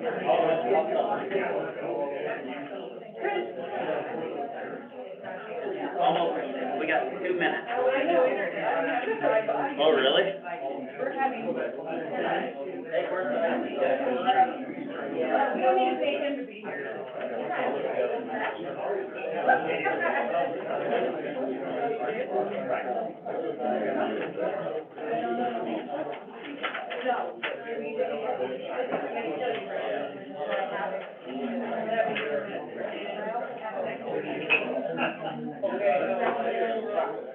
You better hurry, dude. You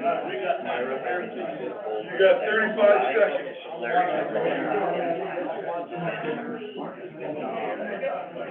I know him. Whatever you want to call it. Okay. I know. Who knows? But, I mean, I'm driving.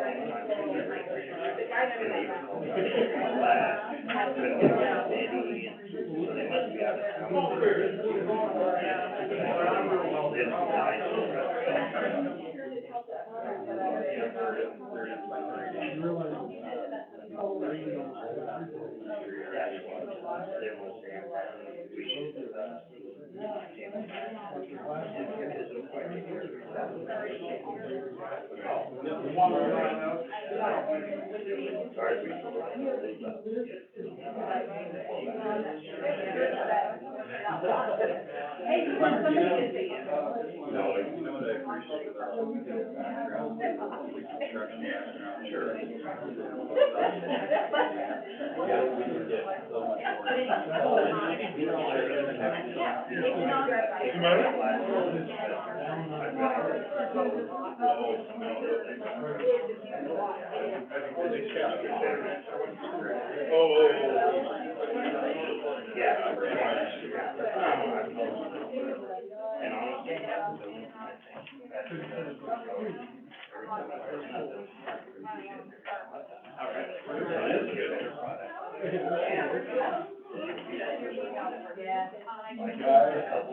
Good, doing.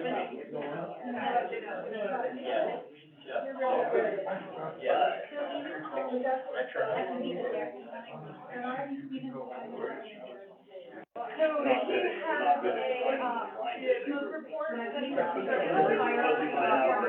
just couldn't find it, let Lynn or Myra might know. They don't, Myra has something off in there. the series will only be allowed to publish.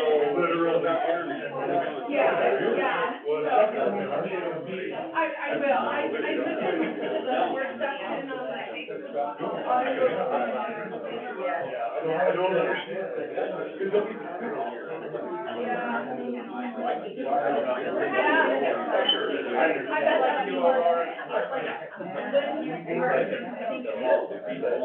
I felt that was part of it, because there were times where it felt like it was just. Look, it just connected when you, yeah, when you said that. me too. I know, but. No, you can have it, good, that's fine, I'm not looking for any responsibility at all. Okay, Linda.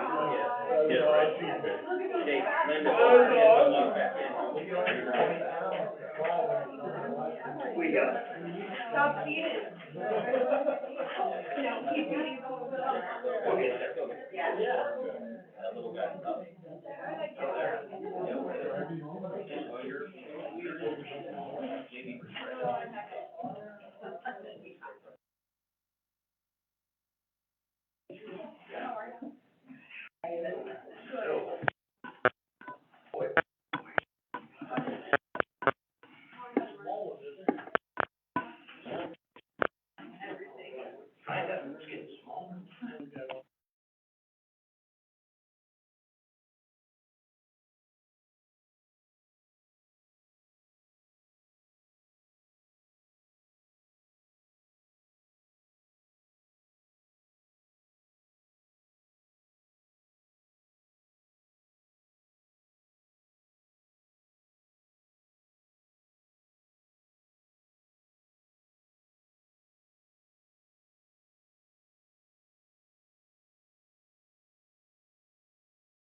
Are we ready? All right, I will call this meeting to order. It is 7:34. Please join me for the Pledge of Allegiance. I pledge allegiance to the flag of the United States of America and to the republic for which it stands, one nation, under God, indivisible, with liberty and justice for all.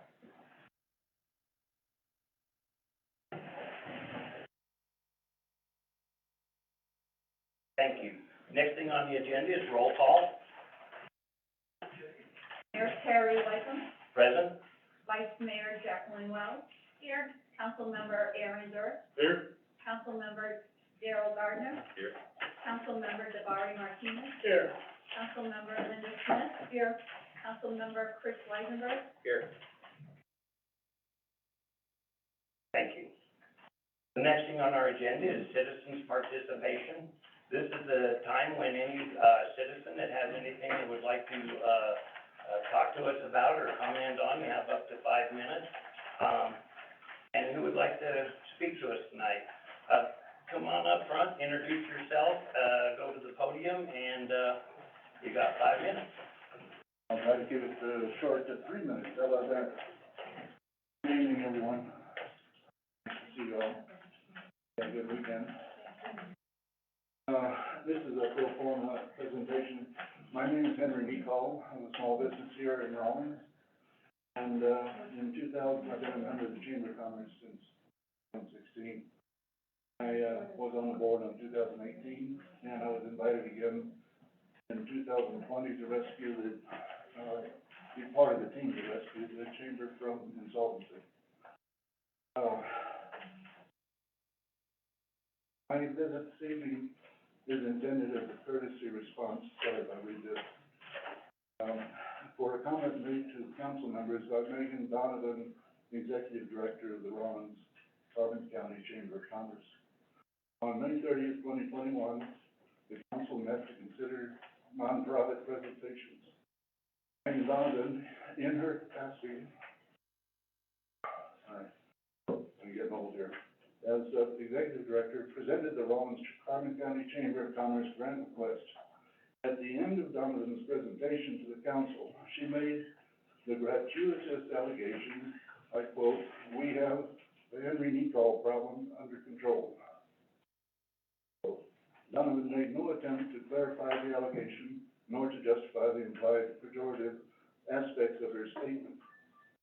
Donovan's remark was false on 2 levels. First, I'm not aware of any problem requiring control that might provide foundation for Donovan's remark. Any problem, therefore, must arise exclusively from imaginary inventions.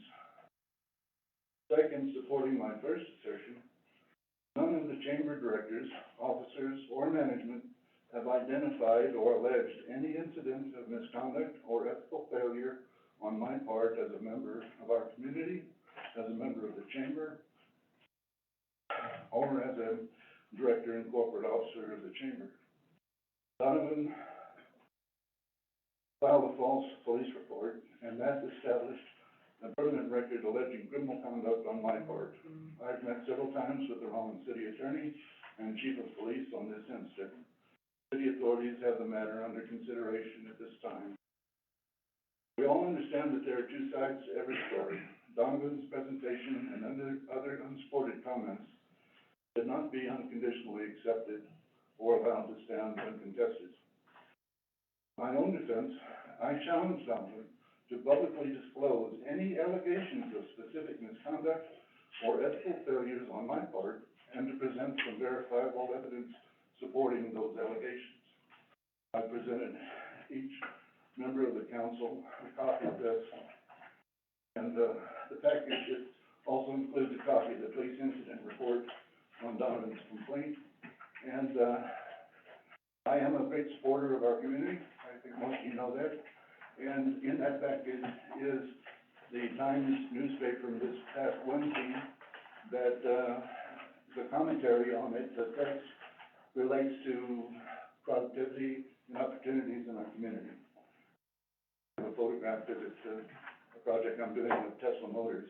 And the gist of it says that we may be small, we may not have all of the accoutrements and all of the support that other companies need, but we are a source of innovation, invention, progress, all of the kind of things we want and need to have a successful community without losing the quality of our community.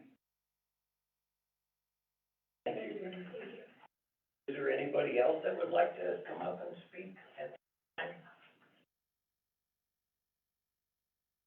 This is a,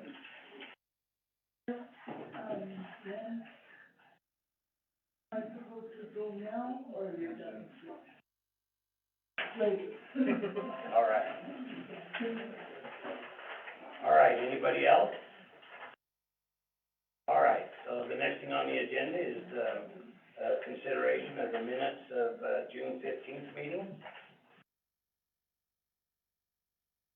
Councilman Martinez? Mr. Mayor, I make a motion to accept the minutes of 15.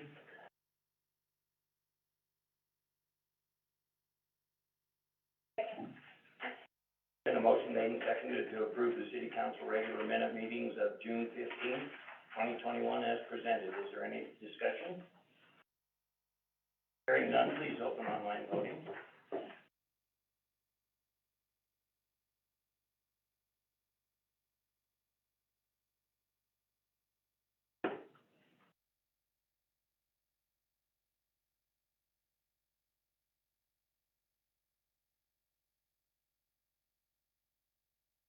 I'm signed in.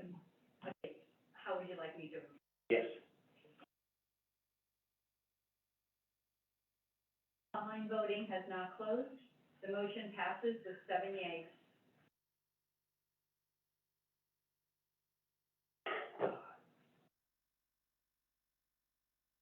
Thank you. Oh, my goodness, no. All right, next thing on the agenda is, through the, minutes of June 17th. Vice Mayor Wells? I move to approve the city special council meeting minutes of. There's been a motion made and seconded to approve the, city special council meeting minutes of June 17th, 2021 as presented. Is there any further discussion? Hearing none, please open online voting.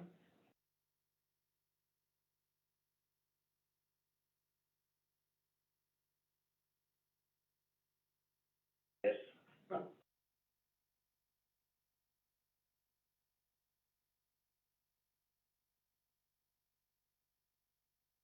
Online voting has now closed. The motion carries with 6 yeas and 1 abstain.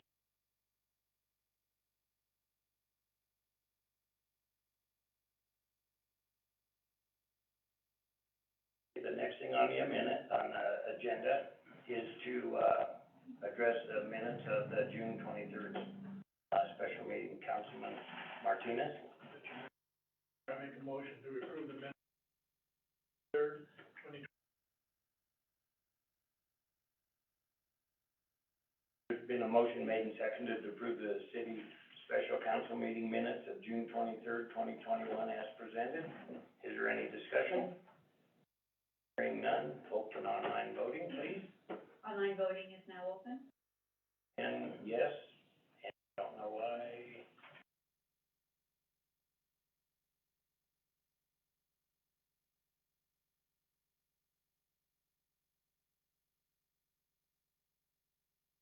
Oh, I did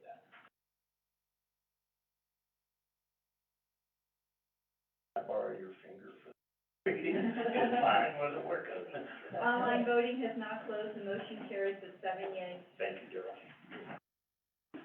All right. Next thing on the agenda is to, approve the agenda. Councilman Smith? I move to approve the agenda. Following changes, delete 7A and 7C. Do I hear a second? Been a motion made and seconded to approve the July sixth, 2021 city council agenda with the, removal of 7A and 7C. Is there any discussion? Would you go ahead and explain it? Ordinance, the fencing ordinance is coming back up, it's being moved.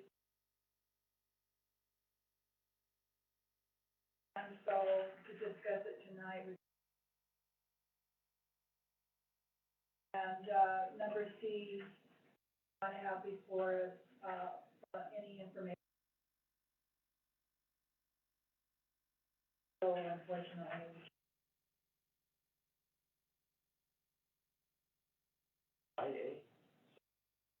That will be addressed with the, emergency, okay, word escapes me. Emergency ordinance, we're gonna address it the next meeting. That will take care of this one also, Councilman Eisenberg. So if that takes care of this, it's still gonna default back to what the original is right now, and we are currently trying to fix the situation. I get following, or rescinding back, but current situation, we have the That's trees. why we're not, taking a motion on it at this time. The plan is to either postpone or table, this draft, third reading on this ordinance until after you have heard, the reading on the motion Title 19.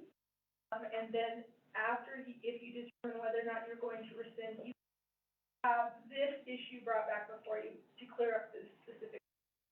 Will that go to the third reading immediately, or we have to go 1 and 2 again? Will not have to repeat 1 and 2. And the only reason, it reverts back to the original language, but the original language isn't as clear as the amendment is before you, where it specifically authorizes that use for landscaping. The other one simply, reverting back simply says that it cannot be permitted or used for outer boundaries of front and side yards. So the intent of this council is to permit that hog agriculture fencing as landscape. And that will still be brought before you, but after the Title 19 reverts. Thank you.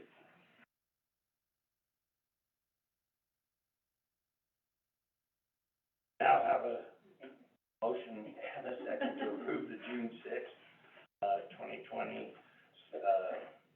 council agenda as presented, with the exception of 7A and 7C.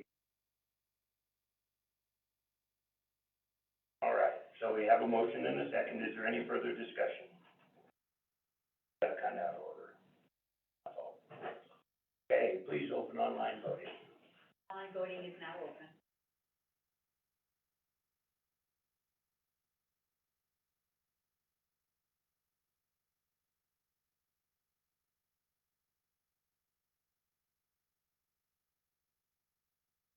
Online voting has now closed, the motion 7 yeas.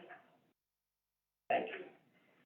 All right, the next thing on the agenda is the proclamation, and it is a proclamation proclaiming No Cooking Thursday. Whereas music is known not only to soothe and cheer, but to improve the general health and happiness of the people. And whereas the long Wyoming winter has trapped the citizens of Rawlins into continually preparing a meal on Thursday evenings, and whereas food and drink at a reasonable price will be available in Washington Park every Thursday starting July 8th and running through August 12th, beginning at 5:30, with the music to follow from 7 to 9 p.m. And now therefore, I, Terry Wycombe, Mayor of the City of Rawlins, do hereby proclaim Thursday, be known as No Cooking Thursday. So, in witness thereof, I have hereunto set my hand and caused the official seal of the city of Rawlins, Wyoming to be affixed this 6th day of July 2021. All right. The next thing on the agenda, another proclamation.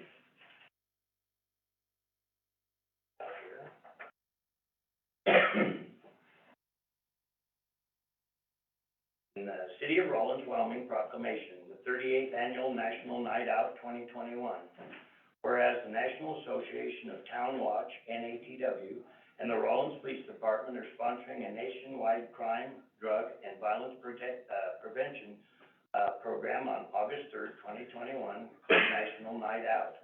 And whereas the 38th Annual National Night Out provides a unique opportunity for the City of Rawlins to join forces with thousands of other communities across the country in promoting cooperative law enforcement community crime prevention efforts.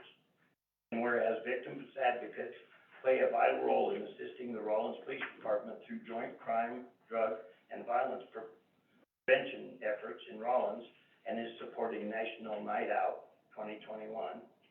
And whereas it is essential that all citizens of Rawlins be aware of the importance of crime prevention programs and the impact that their participation can have in reducing crime, drugs, and violence in Rawlins.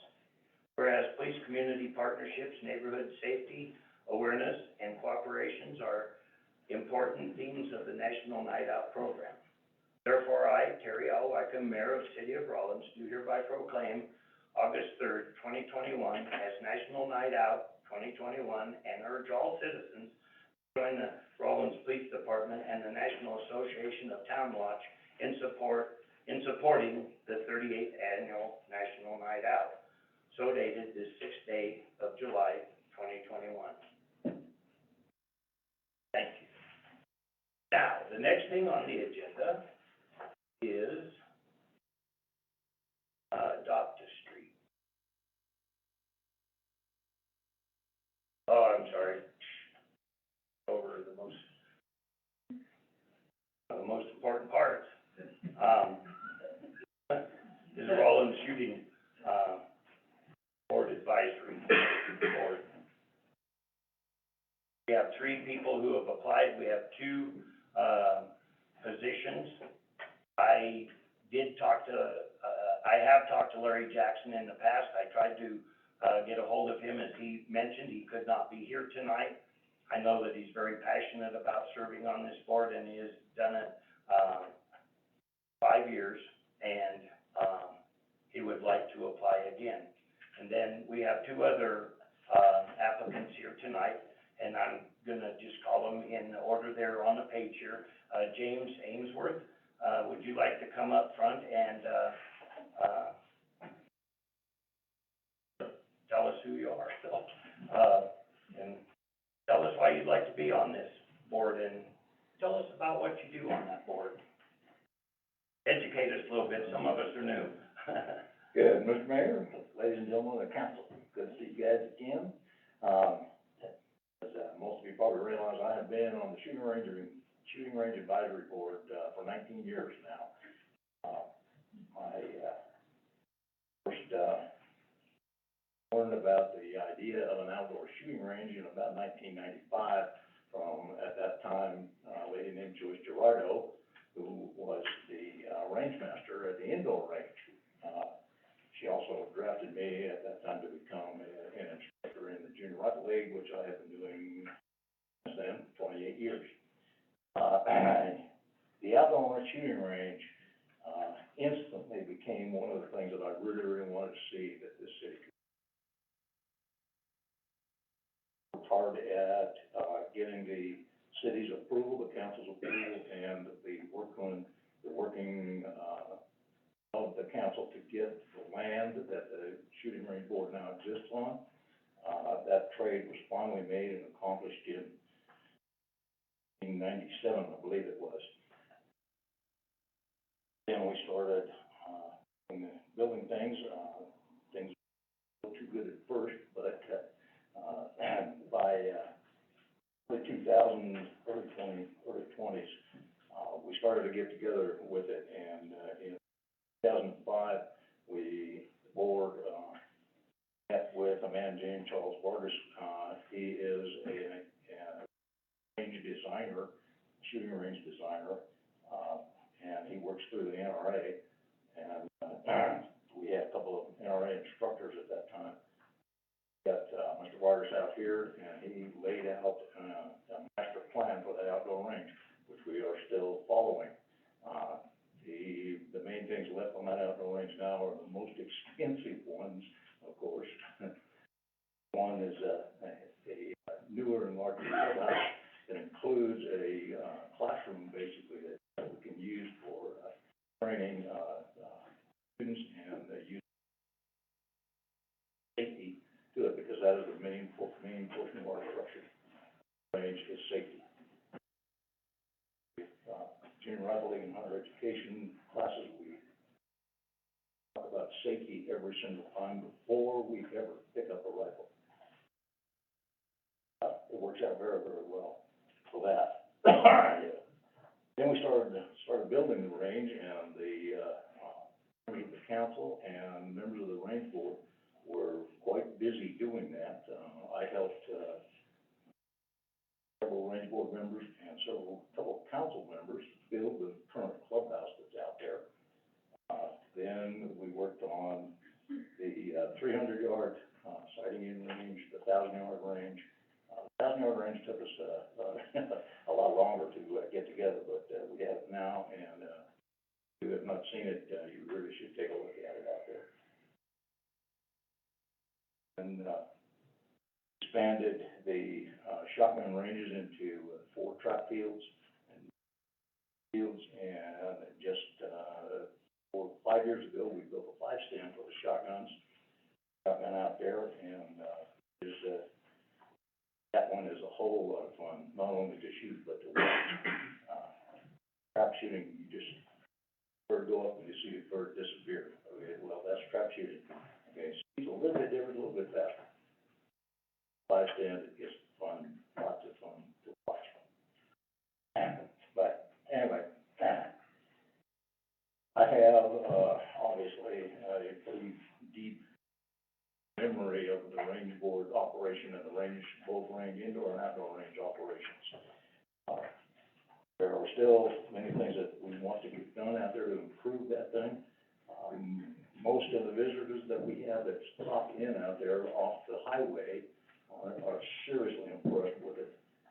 The guys that come in for the steel challenge on the outside, on the outdoor range, overboard at the indoor range, they firmly believe that this range is the best in the state. Maybe the best shooting range in the 5-state area around here. Much better than most of the ones that I have seen, and it is surely the best public range we have in this state. The rest of them are all privately owned one way or another. Anyway, I really, really want to see this range carried through and get all even the most expensive ones done as soon as we possibly can. We're working right now, as a matter of fact, on improving the 300-yard sight-in range. Our current range master is spearheading that operation. In fact, the board will hopefully be assisting him in the physical labor of that project here in the next 3 or 4 days. Hopefully we can get that accomplished in the next 2 years. As long as the machinery that we use continues to hold up. The ditch witch that we started using today collapsed. So that's being taken care of. But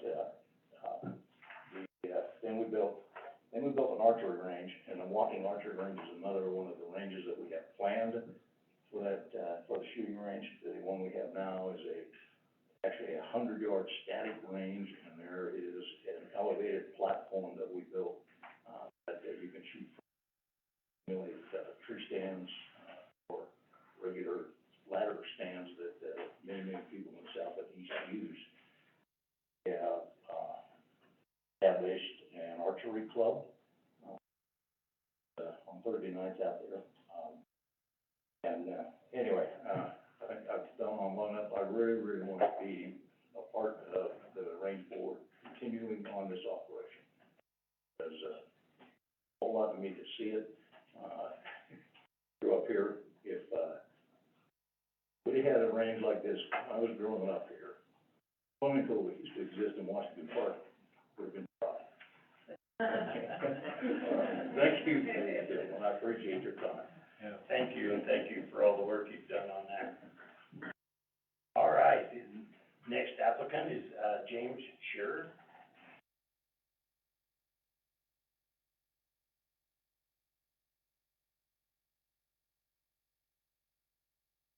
Good evening, Mr. Mayor, ladies and gentlemen of the council. As Mr. Mayor has spoken, my name is James Shearer. I am new to Rollins, been here since April, but this is my new residence. This is where I plan on staying.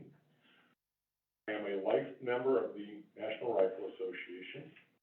I have been a member of the Single Action Shooting Society for at least 16 years. This is what's commonly known as cowboy action shooting. Participating in that, and I have achieved the second level of range officer status. There are 3. I have not gone for the third one because that would involve much travel and much time in order to do so. And I don't have that available to be traveling constantly. I was previously the match director for the Maine State Cowboy Action Shooting Championship for 5 years. Ran many local matches. I have participated in 3-gun matches. Prior to becoming greatly involved in cowboy action shooting, I was involved in NRA Action Pistol, which is what you guys do, indoor range for the winter match.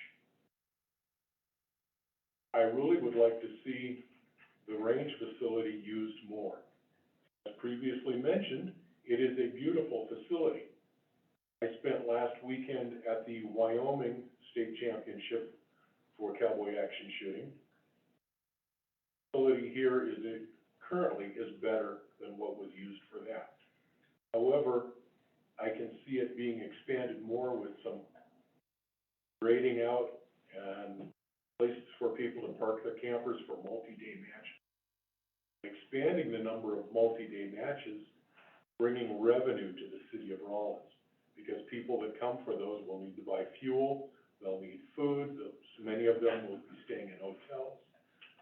Just an expansion of what the city needs, which is more revenue, more business. Something I've noticed since I've been here, and this is one small way that I believe that I could help in that manner. Questions I can answer for. I do appreciate you applying for the board, though. Thank you. Thank you. Vice Mayor Wells. I move to appoint James L. Inkster to the Rollins Shooting Range Advisory Board for a term ending June 30, 2020. Been a motion made and seconded to appoint James Ainsworth, on June 10th, 2021, as a request to be reappointed. Let's see, where am I at?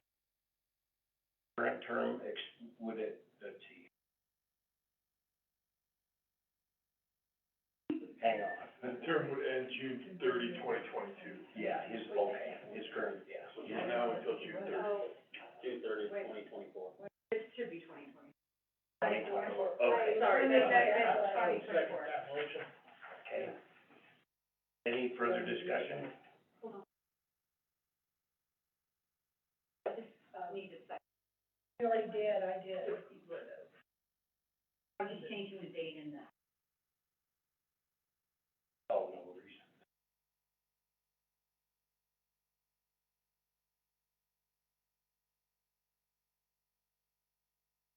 A lot of extra qualified people asking for boards, you know, You it's know, horrible. I hate it every bit of it. I do hate it.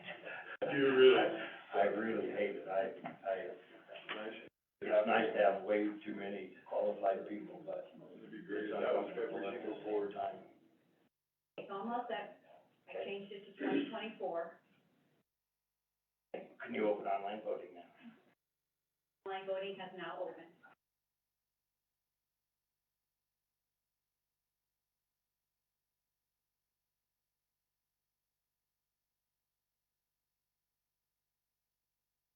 Online voting has now closed. Motion carries with 7 unanimous. Thank you. Councilman Garner? To appoint James Shear to the Rollins Shooting Range Advisory Board for a term in. Second. There's been a motion made and seconded to appoint James Shearer, to the, Shooting Range Advisory Board for a term ending, June 30th, 2024. Further discussion? Please open online voting. Online voting has now opened.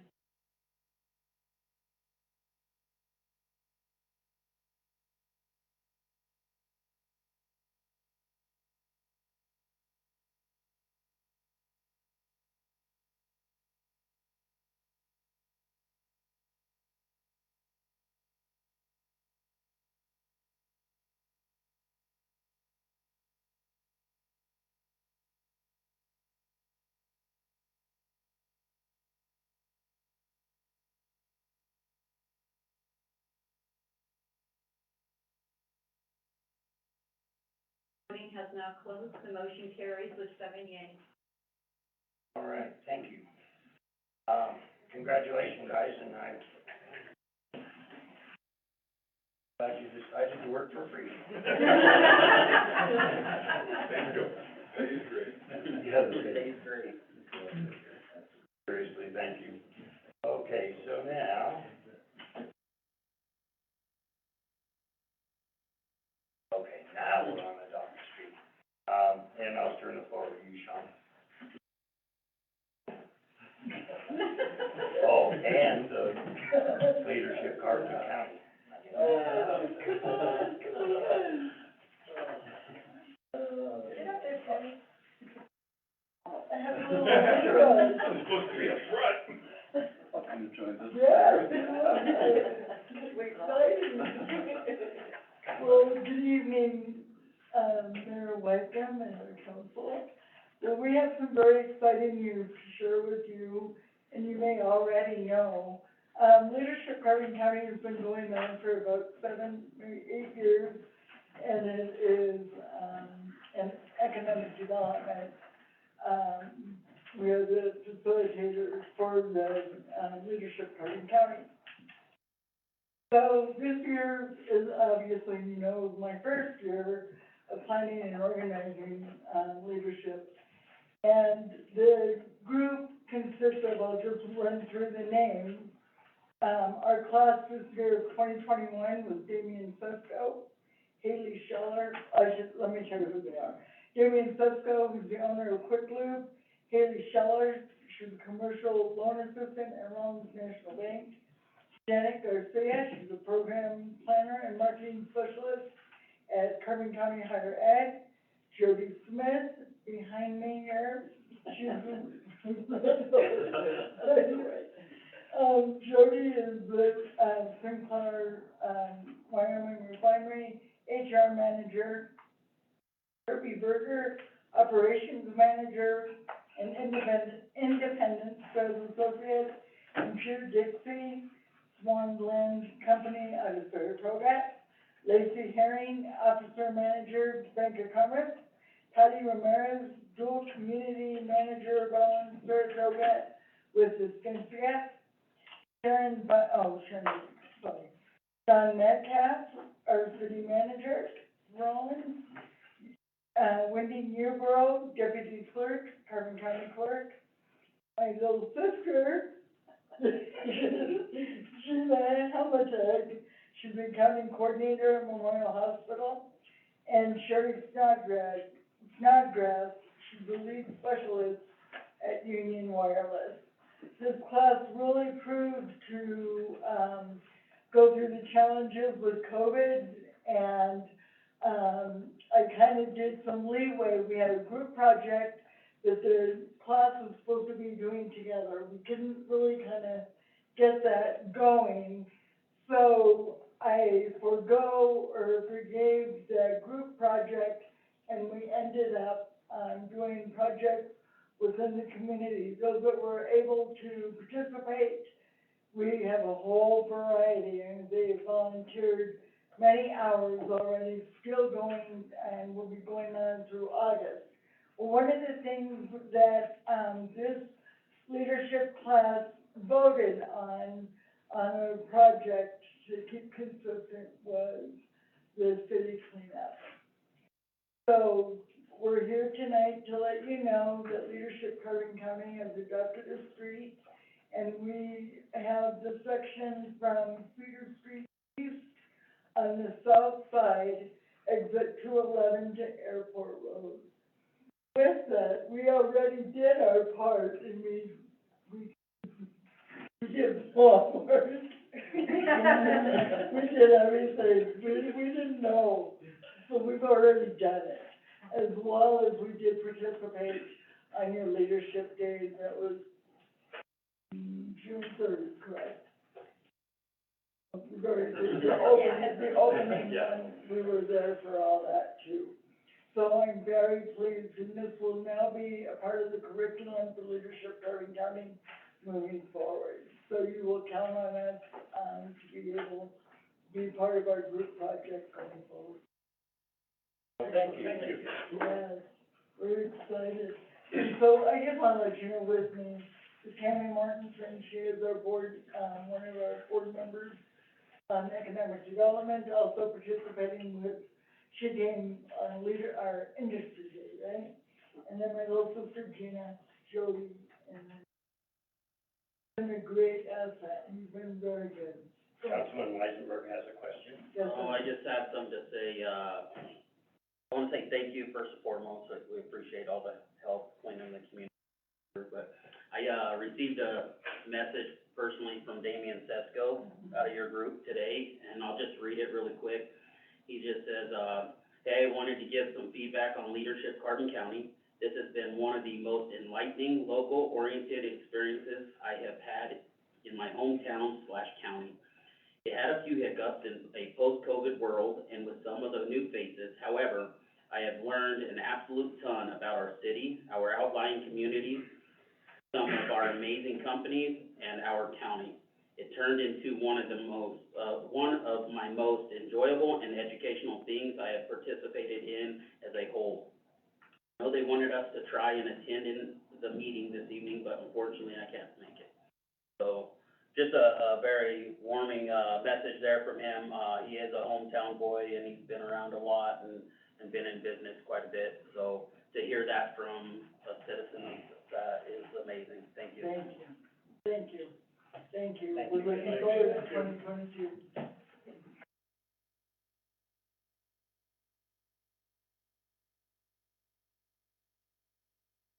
All right. That was awesome. May I have a moment, Mayor? Yes. I just want to point out that, I know this is a big priority, the Adopt a Street program, and we actually have 31 active adopters at this point, and I do have a map. It's probably really difficult to see, but, it is on Board Doc. And I'm just really proud of Leadership Carbon County for stepping up and all of our adopters, great program going.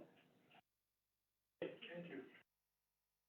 All right, next thing on our agenda is, Public Works, water system update.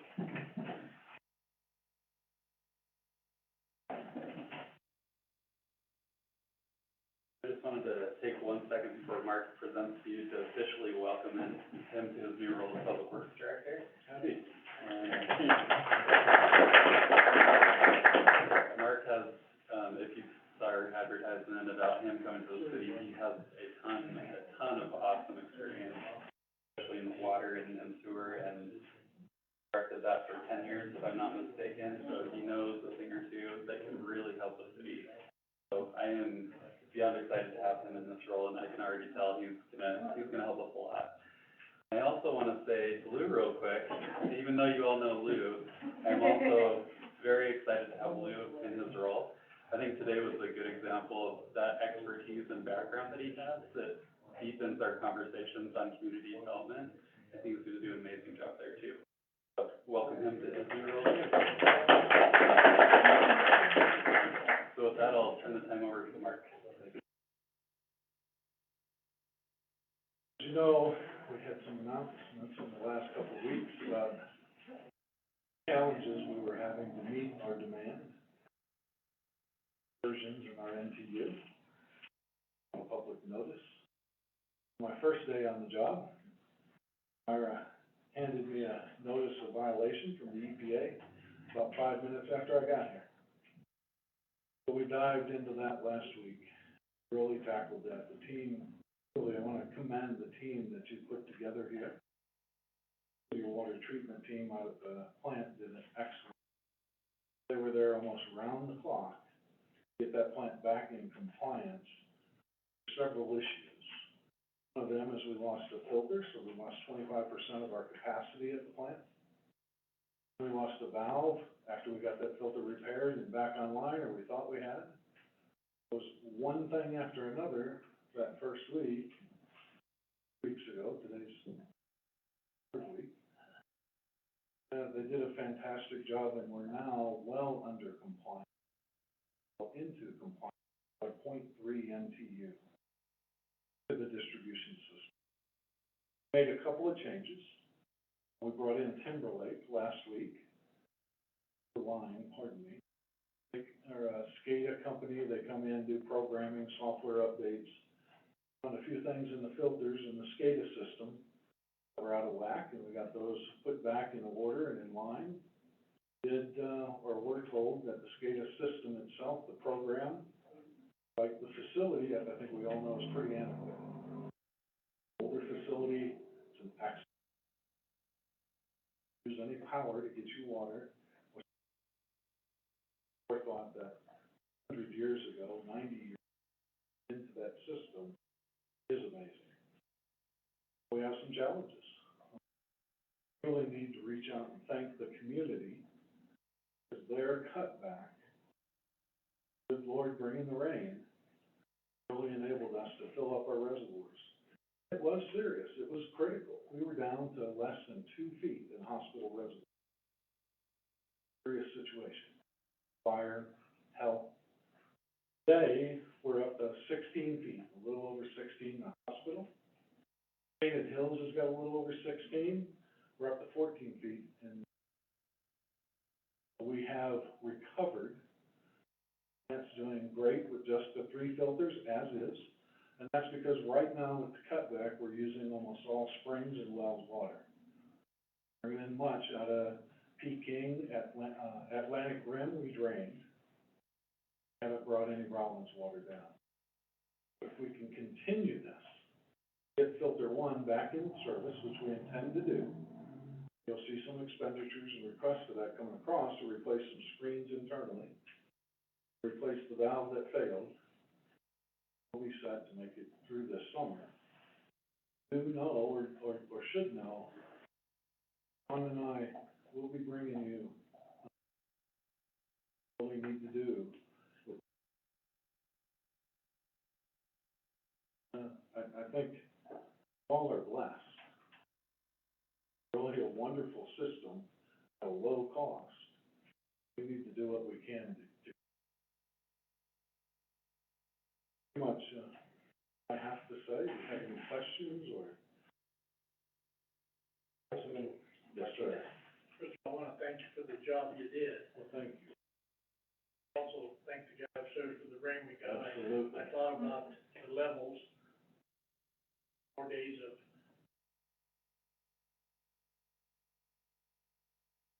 that was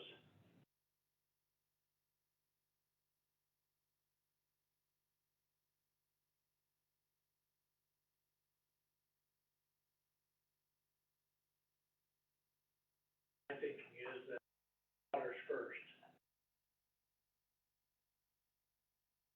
That water system became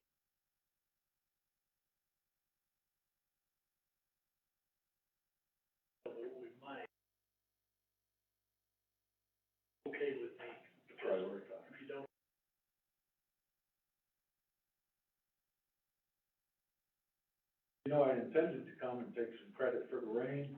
No. But thank you, it's a pleasure to be here. I really appreciate being here with all the history. It's really something that came to me at midnight Thursdays. We were out there working, trying to get the plant back in compliance. My last name's Carney. On that plaque out there is James Carney. No relation, didn't know it. But you know, sometimes you give little signs of where you're supposed to be doing. Councilman Smith has something. Yes, I have 3 questions Yes, for you. ma'am. Number 1, Atlantic Rim, is it being refilled of the raw water line, or? Not yet, Not but yet, we will refill it. that's on tap? Okay. The wood stave line out at, the spring, they had some leaks in it, were There's those quite a few. repaired, or are they, is the wood rotted, or are they coming apart, or what's the deal with it? Very good question, several there. Don't wanna dig those up and try to repair them. That line is past its useful. Last thing we want is for, we have a project, which is a rehab of the projects that we have. My recommendation coming from that will be is to replace it, not removing it from service, a little at a time. Cannot, the city of Rollins cannot afford to have that line blow out. Have capacity to treat reservoir water efficiently. In this rehab project, it will be phases to keep water coming.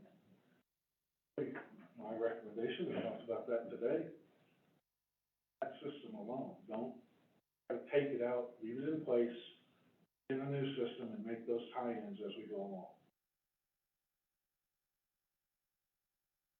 Or that It's holding, we Okay. have some serious leaks. And then I have a question about, we have what, 3 filters out of the water treatment? Online, that's correct. Now, I understood that one of the filters, because of the turbidity in the water, was one of the reasons that's so No, badly, or was it because of? all the mosquito filters system? filled up because of the turbidity and peaking, and it was, and was so high, wells in the springs could water. We were putting everything out we could. Down, less than a foot, 1.9 feet.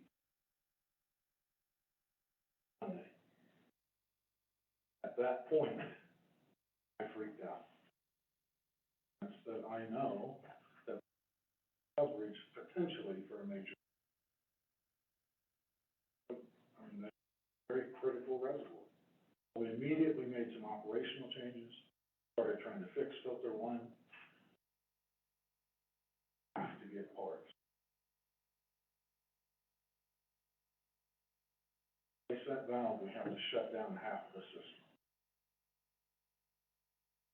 Halfway, keep half up. That means we have to operationally plan for that to have everything as full as we can.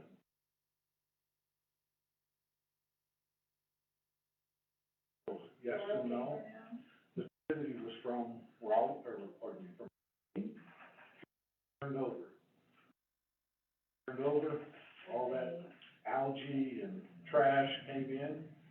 There was 4 hours runtime on the filters. Every 4 hours, the filter had to be backwashed. 3 hours of backwash filter. You can see why we were there 24/7. I really have, you know, and I've sent out that kudos staff at the plant, because right up and they had it, it was.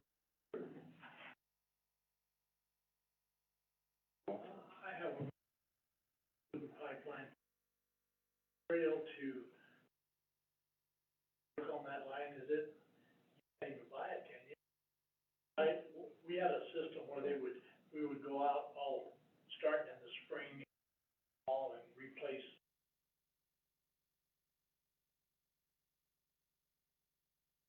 all summer long. very frankly, if the They don't condition do is that in, anymore. open up that pipe, rupturing with the pressures that it has on it and that it's at. You can get the wood, can you? Oh, but we could, do bands on it, you can make sheet metal.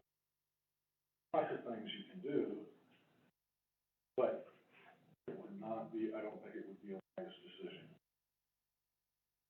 Big leak that we have is on that place, going up the, canyon. For me, I don't know where's that road? Where's Atlantic Road? That we will have to dig up hopefully this fall. Shut down the system for 24 hours. Get in there and fix that leak, because it's quite a bit. That's at the first Miller Creek crossing. See it right there where the Duck family's living? Spent some time in Louisiana and Texas.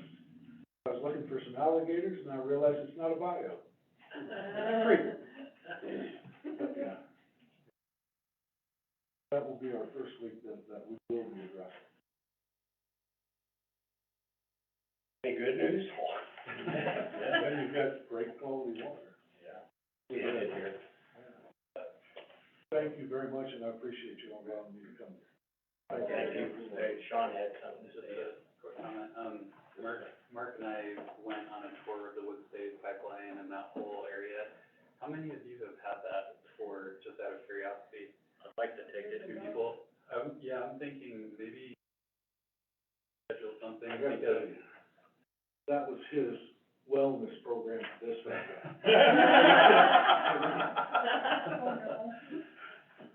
But I learned a ton, like visually seeing it, it's like, oh, okay, I can understand this a lot better seeing it, so it sounds like most of you would be kinda interested in going to see it, so if we scheduled something maybe on a Friday, it would take a good solid 4 hours, maybe 5 to really see it and see what's on there, so that's okay, maybe I'll schedule something on Friday, and or something like that, okay? Yeah. All right. Thank you. Is there anything more? Welcome to Rollins. Hope the clean air don't mess with you. Oh, I love it. I was in Parowan. When those were Parowan youth club. I know. Okay, so now, let's see, the updates on, board docs, and, is the next thing on our agenda, and, Shauna, we'll turn the floor over to you. All right, do it pulled up for us? All right, so we have been working diligently to get the strategic plan into board docs, and I just wanna make a comment first off before we kinda go through this, but I think all of you have this in front of you, so what we'd like to do is hand out this, each month, so you can see the updates that we've provided and that we're working on the strategic plan. And as you kinda jump in there, you'll be able to see, this kinda surprised me when we started pulling this all together, just how many things we've done already towards the strategic plan. And this is completely attributed to all these good people around us. And I was just telling Myra the other day, like, how excited I was to see this document right in front of us, to see this becoming a reality, really. So it's super exciting. I think if you haven't had an opportunity yet, scroll through this and see what we've been up to, because I think you'll be happily surprised what we're doing. And also, not only do we put accomplishments that we have done in there, but we try and put in like anticipated, we'll be working on this project at this time. So this should be a really good resource for you once a month to look through and be like, oh, okay, I kinda know exactly what they're working on all these different plans. And we also welcome any feedback and comments that you have, when you see this. So it's really cool to see it come together. So if you look at the screen for a second, in order to be able to access the strategic plan, normally, and I could stand up and look. I can't see it from that far away, but yeah, so if you go to library, then you can see the strategic goals, so you can see that we've, built them all into there. And then you can click on each one, like you can click on beautification and jump into each one of the, goals there. And then you can see all the progress that we're making on it. And then towards the very bottom on each one of these, you'll see goal progress. So the part above is us inputting, information ourselves on how we're doing with the strategic plan. The bottom part, the goal progress, is anytime we come to the council meeting and the council, votes to approve, well, let's see here. Business conference free at Rainbow Teton Entrepreneur Center. So that's something that's come to city council. And the cool thing in board docs is that we can link, whenever an item like that comes on our agenda, we link it in there to this area of the website. So you can always see like a history of things that have been approved from council related to the strategy. And actually, if we were to go over to an agenda item, you'll see that there's, when you're looking at your agendas, you'll be able to see, I think it's in red, how it shows up, right? Yeah, we can, here, let's do the bid award for Walnut. Yeah. So I'm gonna click on the actual, we're under infrastructure, and I scroll down to see one of the items, which is the bid award we did for Walnut Street, and you can see it says, do you wanna go to this agenda item? Okay. Now, it automatically takes us to when we took that, that action, and then here's that link. You can kind of link back and forth from the agenda here to go peek at the back and forth. Our old school, I think. If you wanna track it, You didn't like report cards?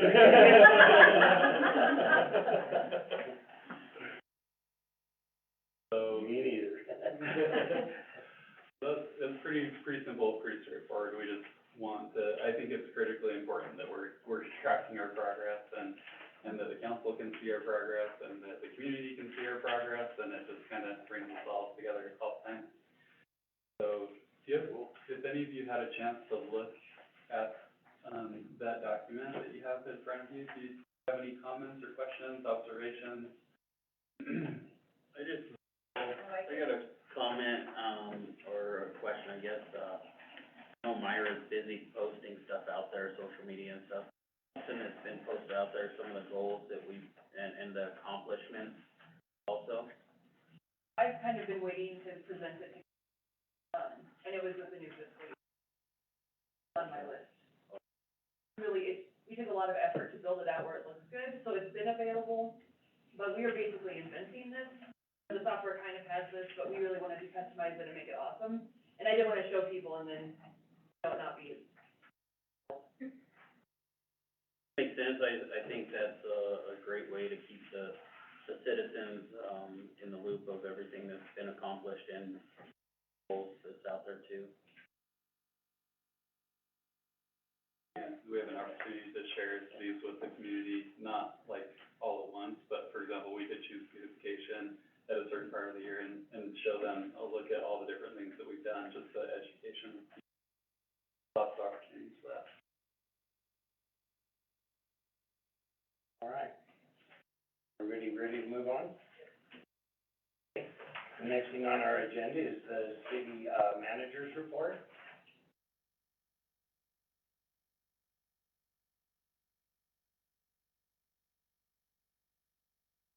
Okay, just a couple items. The first one is just a reminder, I think there's 4 of us that are attending the WAM conference, which is gonna be on the 14th, next week. So if you're looking for me, I'll be with several of you. And then July 19th to the 23rd, I will be out of the office. I will actually ask, this time if Jody could, if you need anything related to the city, I'm gonna try and check out just a little bit while I'm at a family reunion. That's okay. So Jody is willing to kind of take the reins there. So if something super urgent, crazy comes up, feel free to reach out, but I'll be on that week. And then lastly, the financial audit, Jody will be preparing a RFP pretty soon here because we just can't seem to get the audit that we've been waiting for. And we're almost, we've pretty much completed this current fiscal year, so while we go out, we may as well have them do 2 years, whoever gets selected. So, and my other thought is, I know we've kind of put some things on hold, and realistically, since we're getting someone from the outside to do an audit, it's gonna be a few months before we get any sort of results. And one thing that I feel pretty strongly that I think we should probably move forward on, is the economic development director and the grant writer. I think, and the way I feel about this is, for one, it can kind of pay for itself in a way. These are the positions that are gonna bring our tax base, making that better. And I'd really like to move that forward instead of waiting 3-4 months, however long this takes. And another argument I have for that too is that, let's say our financial situation got worse, if push came to shove, I wouldn't be looking to cut these positions. They're critical to us increasing. Those are my thoughts, and if there isn't any opposition, that's kind of what I'd like to bring to the council. You won't get any opposition from me.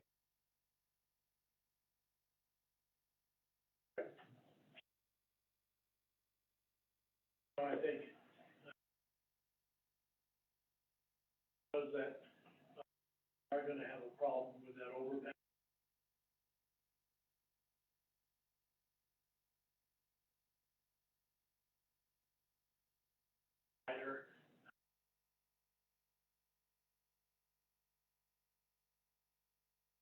Hoping, likely to.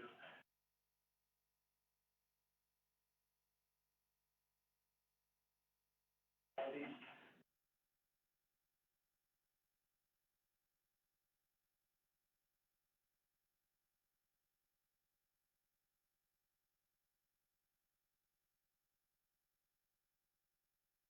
the last time.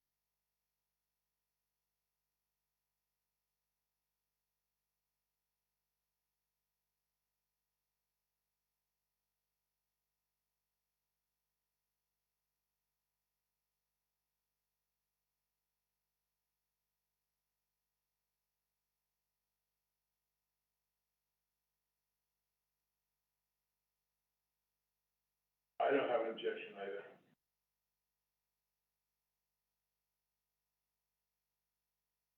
I just think, where you at on it? I'd like to hold off, honestly. I don't have, I know there's needed positions, but I wanna see the audit and, totally before, approving the, or, that's just my feeling, of making a decision. Add more positions, cause it's not a position that, it's needed, but it's a position that, is gonna be around for a long time, and I don't want, it's an obligation. Having to cut positions, not. Anybody else want to offer their opinion? I think we should have already hired him. Bring it, let's vote it. Yeah, so bring it to the next meeting, I guess. It's not on the agenda tonight. I know another conversation we've had is there were some other capital improvements that we were interested in doing that were on. And I've still got a couple of those things in my mind that maybe we need to go ahead and bring forward, instead of waiting 4 or 5 months or whatever it is. So, I'll be contemplating that, and if you see a couple other items coming forward, that's because I don't think we should wait.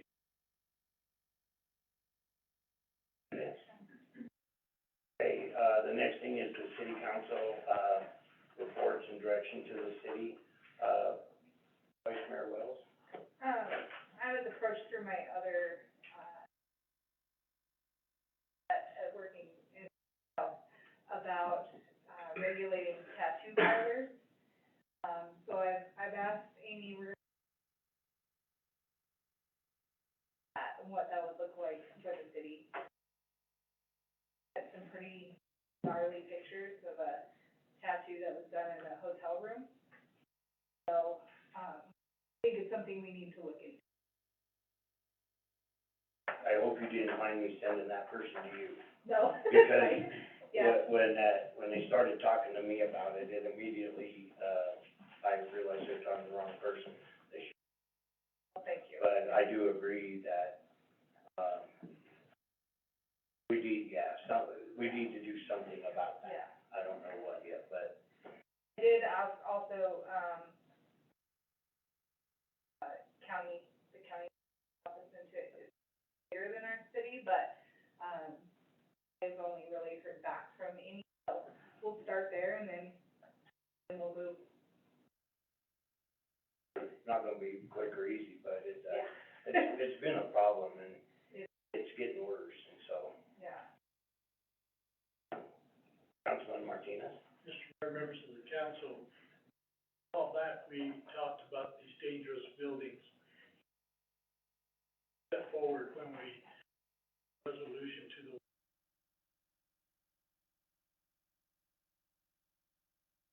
addressing these dangerous buildings. Said that, I am, prepared to down, not too long down the road, and, an ordinance, address the dangerous safety and welfare of our community. I think once we get that done, we'll be one of the first to attempt to do that. That, that is the route that we need to take to show, folks that own these dangerous buildings. A lot of them from out of state, send them passes and it's challenged and passes. Then we move on to try to get them to do something about cleaning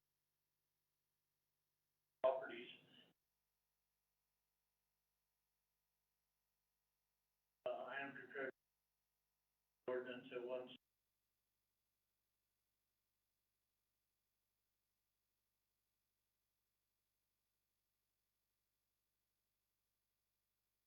Maybe this is a goals that we're talking about, and we've talked about.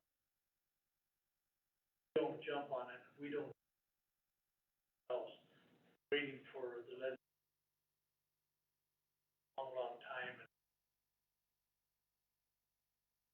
rules for using large pieces of property.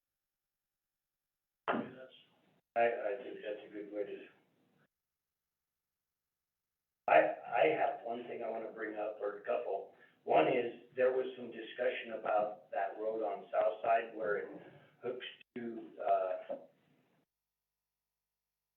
well, it was proposed to be, one street and Councilman Weisenberg talked about it should be on,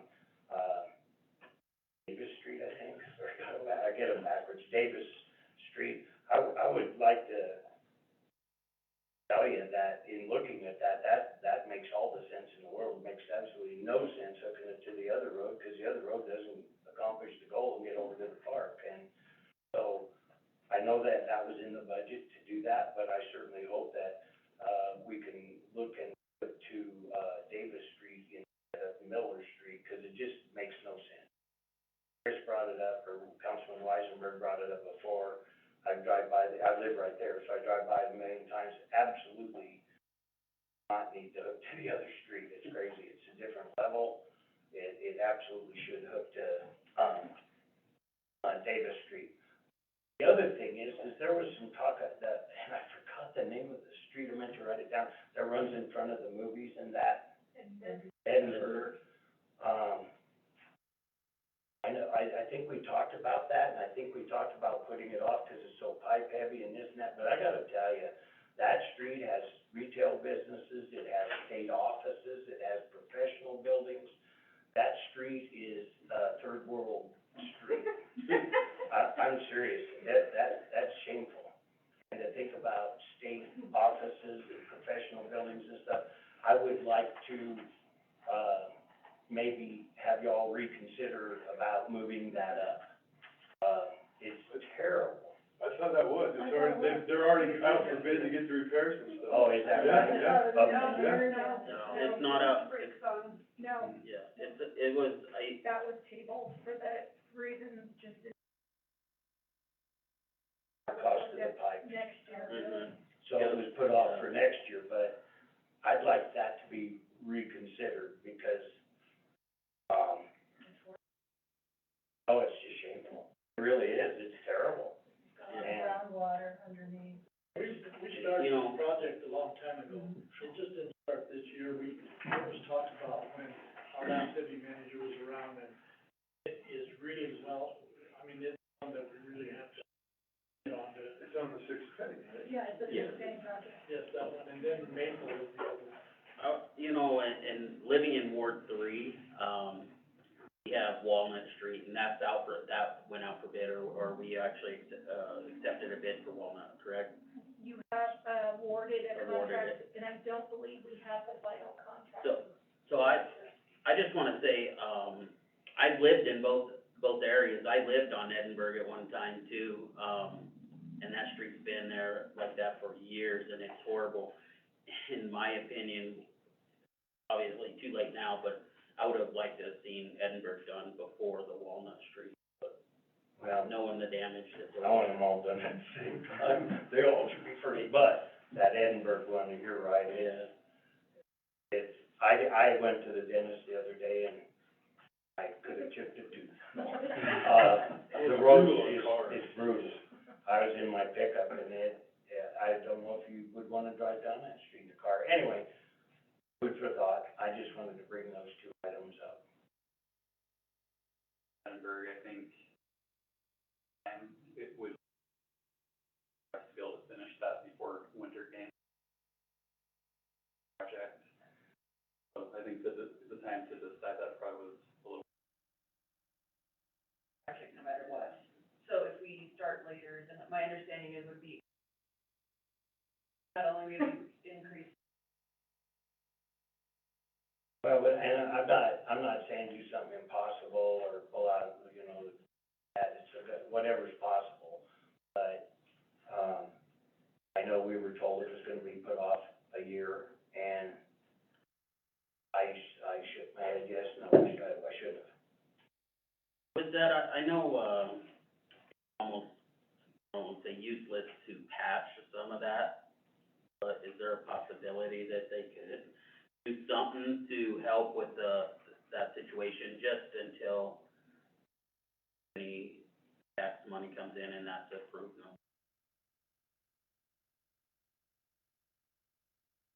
They could do some patching, but. Have you seen the road yet?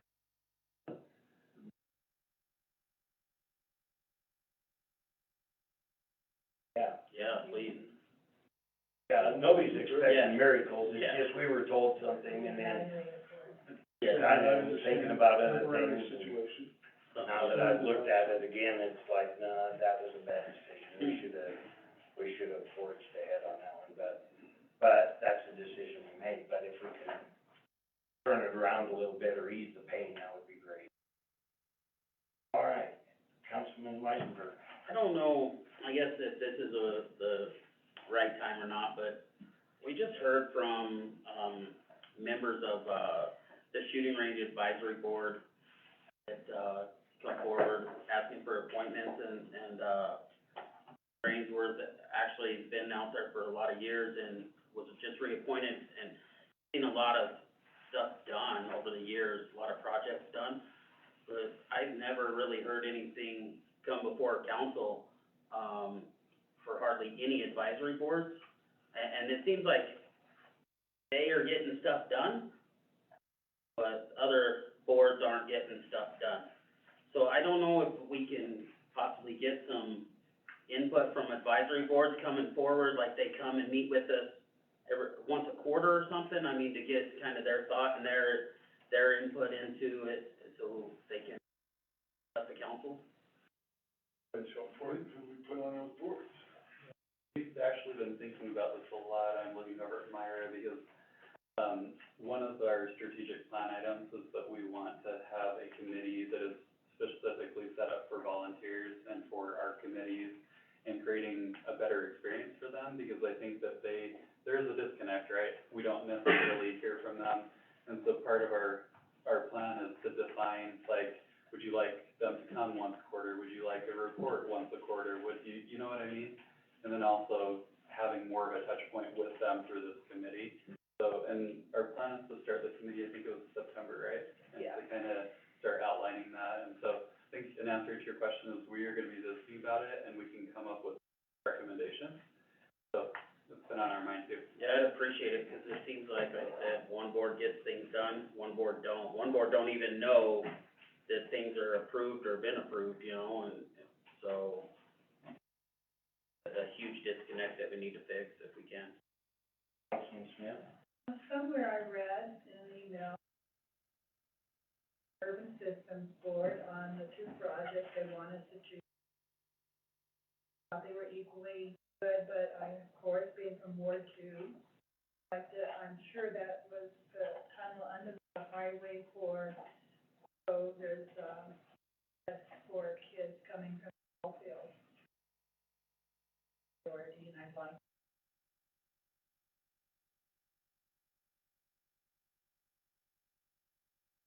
So the group, the other project was the airport road, and that makes sense, too. I mean, that's more of a health and safety issue. I think Airport Road is important too, but I think there was some urgent need at least 4 years ago about that, and I wasn't sure. But I'm gonna go for safety for.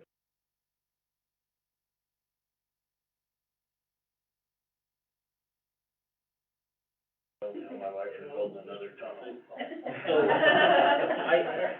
You're already I didn't have a chance to speak or to email back on that, sorry about that, but I'm with, Councilwoman Smith on that, One of the things is when you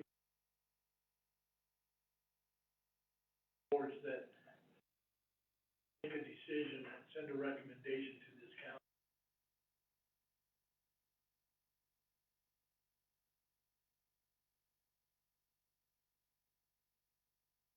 Very active in the community. Recommendation to the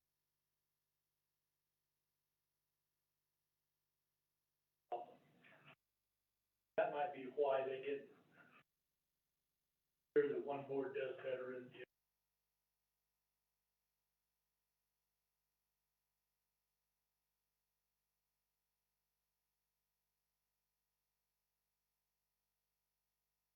Very, very hard, some of these problems, that's why we have boards. But realize they're just recommending things to us. They're advisory boards, but unless they come and advise us, you know what I mean? Yeah. Like, I do want a closer relationship with them. They did come to advise us. Not all of them do. Well, this particular one did. And at that board meeting, sheriff, county commissioner, council members, ex-council members, ex-mayors, recommendation was 100% supportive of an issue. For us, we turned it down.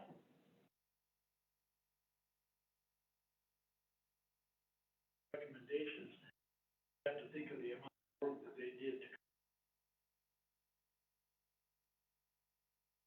I think there too, sometimes that filters through staff, in the board or each advisory board has a different function. See, some of their things, they plod along and do a good job. It isn't as high a priority when, but they're all doing a good job, I think, and I'll hear about it, and I.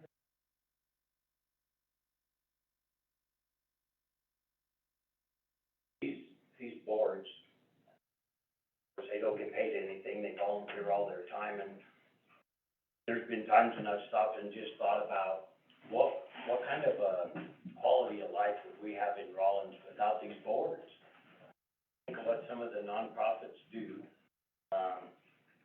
They really enhance the quality of life here, so I put a lot of weight with them, but for years,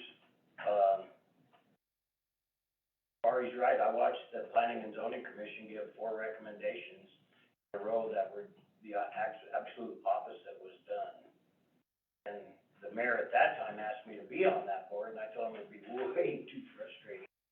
And,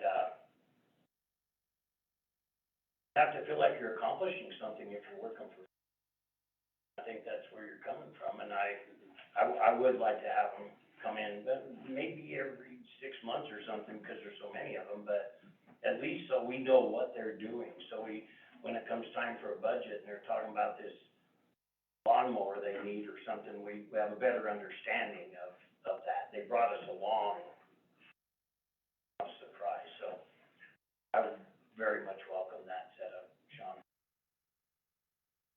Them a chance to hear what strategies are and where we wanna go. Yeah. And maybe those two in the past haven't always been on the same page. Yeah. And, so anyways, that is good. Have to talk to be a team. All right. Councilman. So the water issue has been brought up a lot, talking.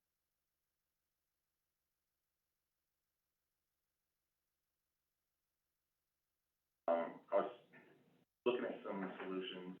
One of them was a, tiered billing. So if you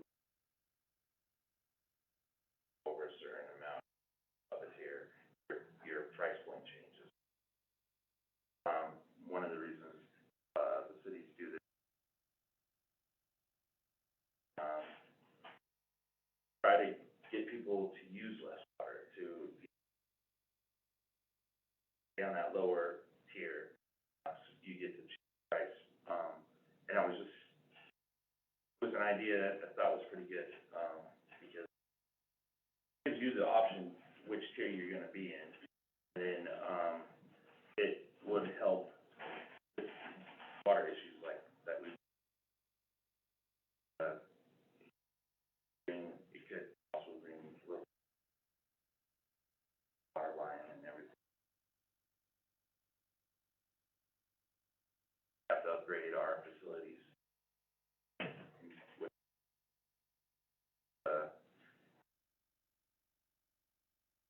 I think when we get to talking about the enterprise funds and we start,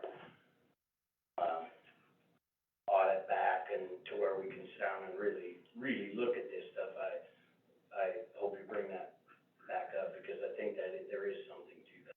well, and this wouldn't be just for the money aspect, to bring in extra money to offset anything. It's more of a, to help regulate water usage. Conservation. Yeah, so we're not just wasting water. And it's a good incentive. I agree. I'd like to say thanks for bringing that up, actually, too, 'cause it's not just about water, it's sewer and everything else, too. I'm owning a house, right, we pay the same sewer rate as a motel would pay. So they got 150 toilets flushing. No, that ain't right. And we pay, That ain't right. you know, No, we don't pay the same. I believe we pay around the same. There's commercial. But it's a set fee, right? It's not a, you know what I'm saying? No, I It's think, isn't the sewer, not regulated. a ratio to your, water? Like, if you have double water, you have double sewer? No, the sewer is based on, like, that's when you use the least amount, and you don't wanna use. Sewer is based as a function of water usage. So they are different, we do have,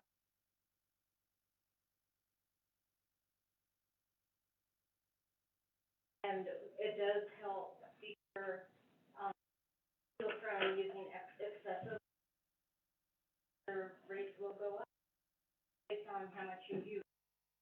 So just like enterprise fund, other, things that you may offer, services. This is also a user, so the more you use, so the commercial rate, the residential.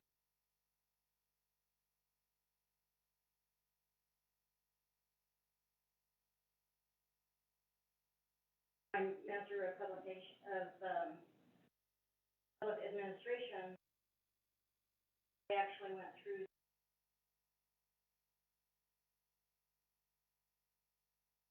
So I have a lot of experience with, there are different. But your water bill and the motel's water bill are gonna look a lot different, like there's gonna have some more zeros. Exactly, right? They have that commercial rate, I get that, but it would help with the sewer usage, everything else with that, the rate would increase more so than what it is. Help with those. That it would increase, it is that,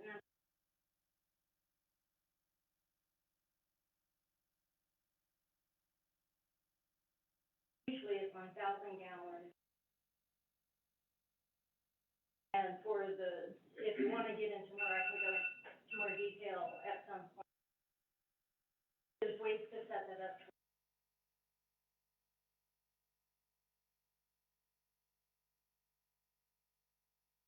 I was just gonna say, there's a number of things we need to probably do.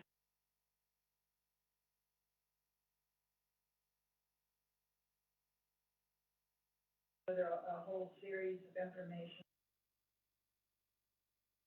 We're cycling all of those in. I think over the next year. Got it back. So once we get that back, then I think.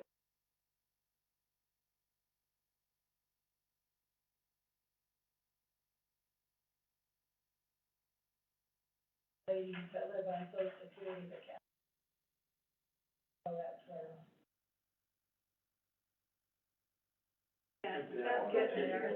Well, but It's you really gotta going charge who forward. uses it. Yeah, that's true. No, I know, I'm just saying, I agree, once we get the audits. Yeah, well, it's like, I agree. when, to decide what we're supposed to do, we have this big empty picture, and as we fill in the dots, the picture comes, and we know what we're supposed to do. Right now, that page is completely empty, and anything we might think we know about is probably wrong. So, to do anything about it, other than wait until we have the proper information, is just. I just supported the data. All right, anything else any council person wants to bring up at this time? If not, I'm moving on. Okay, I'm moving on. So, the next thing on the agenda has been taken off, so we go to the B part, and this is the, one about the license plates. I would entertain a motion. Councilman Durst.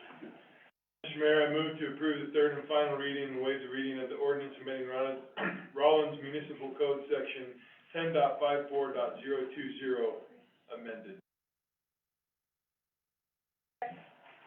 Been a motion made and seconded to approve the third and final reading and waive the reading of ordinance amending Rollins Municipal Code Section 10.54.020, amended. Any discussion? Please open online voting. Voting is open.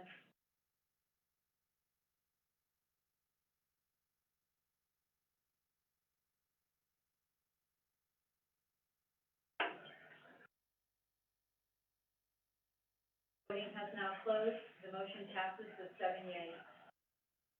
Thank you. Next thing on the agenda is the approval of the payroll. Councilman Durst. Mr. Mayor, I move to approve the June 6, 2021 through June 19, 2021 payroll register for $240,963.13. Been a motion made and seconded to approve the June 6th, 2021 through June 19, 2021 payroll register for the amount of $240,963.13. Is there any discussion? Hearing none, please open online voting.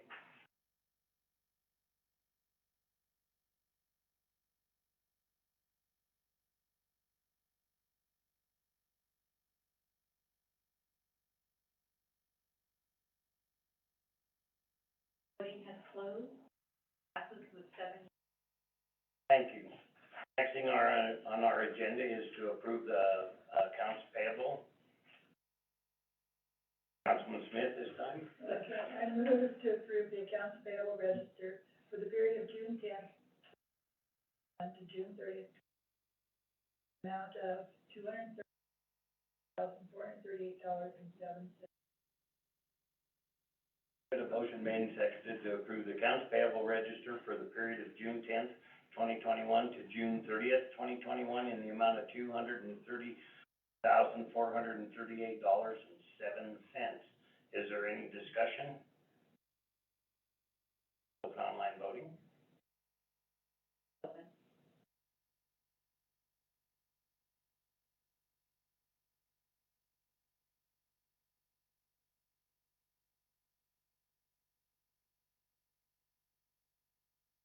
Has now.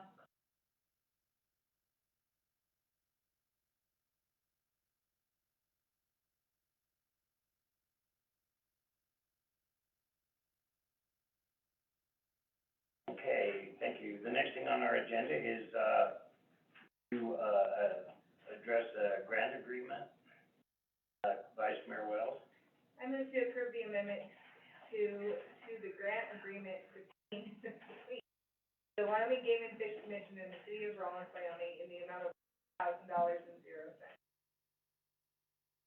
There's been a motion made and seconded to approve amendment two to the grant agreement between Wyoming Game and Fish Commission and the City of Rollins, Wyoming, in the amount of $40,000.00.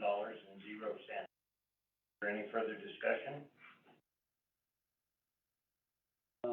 Yeah, so just as, just a little information on this item, we were going to expire with this grant on June 30th, 2021, and this essentially just moves it to June 30th, 2024 is the new expiration. So if we choose to move forward with the fishing pond, this money would be available.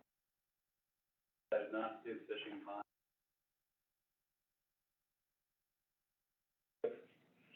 Councilman Martinez?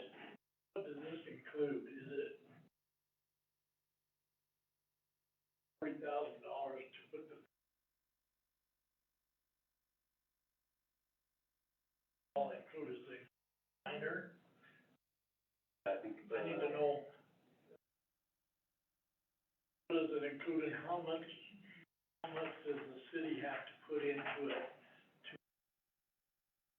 Is it a matching fund type grant or is it an outright grant? I believe that this is an outright grant. I haven't seen anything here that talks about a match.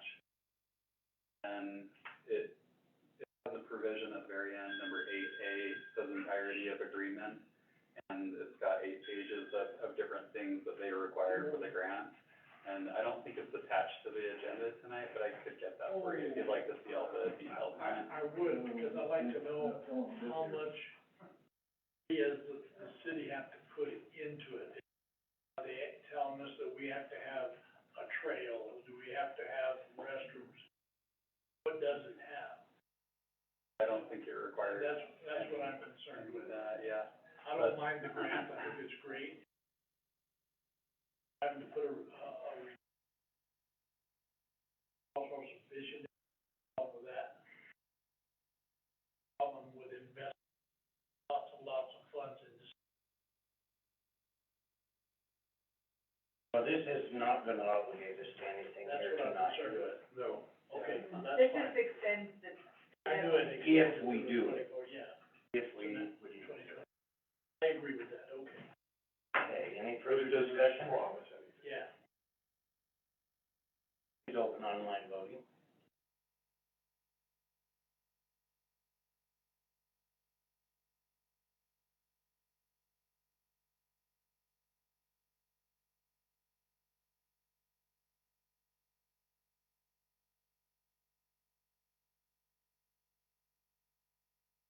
Online voting has now closed. The motion passes with 7 yeas. Thank you. Next thing on the agenda is the nonprofit and ancillary, contract update, and who's, under, I guess you, Sean? Ira? Would you like to make a motion? Yes, we would. This just says discussion. Yeah. Oh, I did it wrong. That's my second problem on board docs tonight. My apologies. We do need a motion, right, Amy? To To change change a contract, or is it just shift? So if they would discuss tonight, and you have to.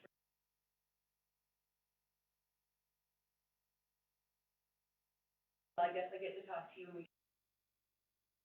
So we reviewed the nonprofit contract in depth, as we go into the new fiscal year. We discovered that it's not really clear. It says you can adopt one green space island or the Adopt a Street program. So when we reviewed that, we're like, what's adopt one green space island? A project we have a very active Adopt a Street program, like we've already discussed. We just wanted to come and clarify that language. All of our adopters, or all of the funds, people we already give funds to, do Adopt a Street. So we're not requiring anybody to step up more than what they're already doing. We just want to be our contract to be as clear.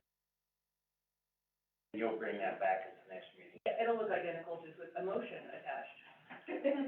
So I'll just, real quick, if I get what you're saying, and I would just recommend to the council, I agree that, let's just make it be an adopt a street thing, so that the nonprofit, they get their money, and instead of being designated an area or whatever, they pick a street, or we give them a street, however it works, and then that's because I can tell you right now, there's a couple places where there's overlap, some of them get the same place, and I just think it would clean it up, so I think this is a great idea.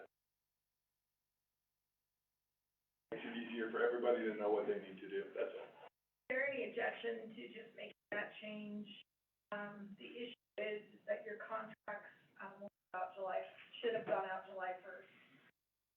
I don't wanna see a delay on the profits first quarterly. Any objections? Hold off and not send the contracts out, or non-objection tonight? Brought back to you. Very small change. So I personally wouldn't have a problem with it. Ratify it on the next meeting. Language in all of the other parts of that contract, just what they are doing. Exactly, so there was a request from staff to make modifications, because that's the city council contract between you and those profits. I recommended that it come before you, just to make sure that the governing body didn't have any. I don't.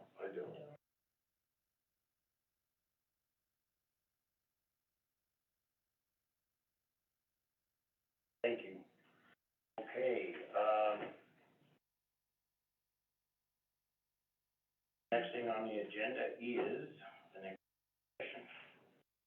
Councilman Smith. I move to go into executive session for at 9:11 PM, for Wyoming statute 16-4-405-9, to consider or receive any information classified. Been a motion made and seconded to go into executive session at 9:11 PM for Wyoming statute 16-4-405 to consider or receive any information classified as confidential by law. Any, discussion? All in favor, or I'll go all in favor. Please open online voting. Online voting is open.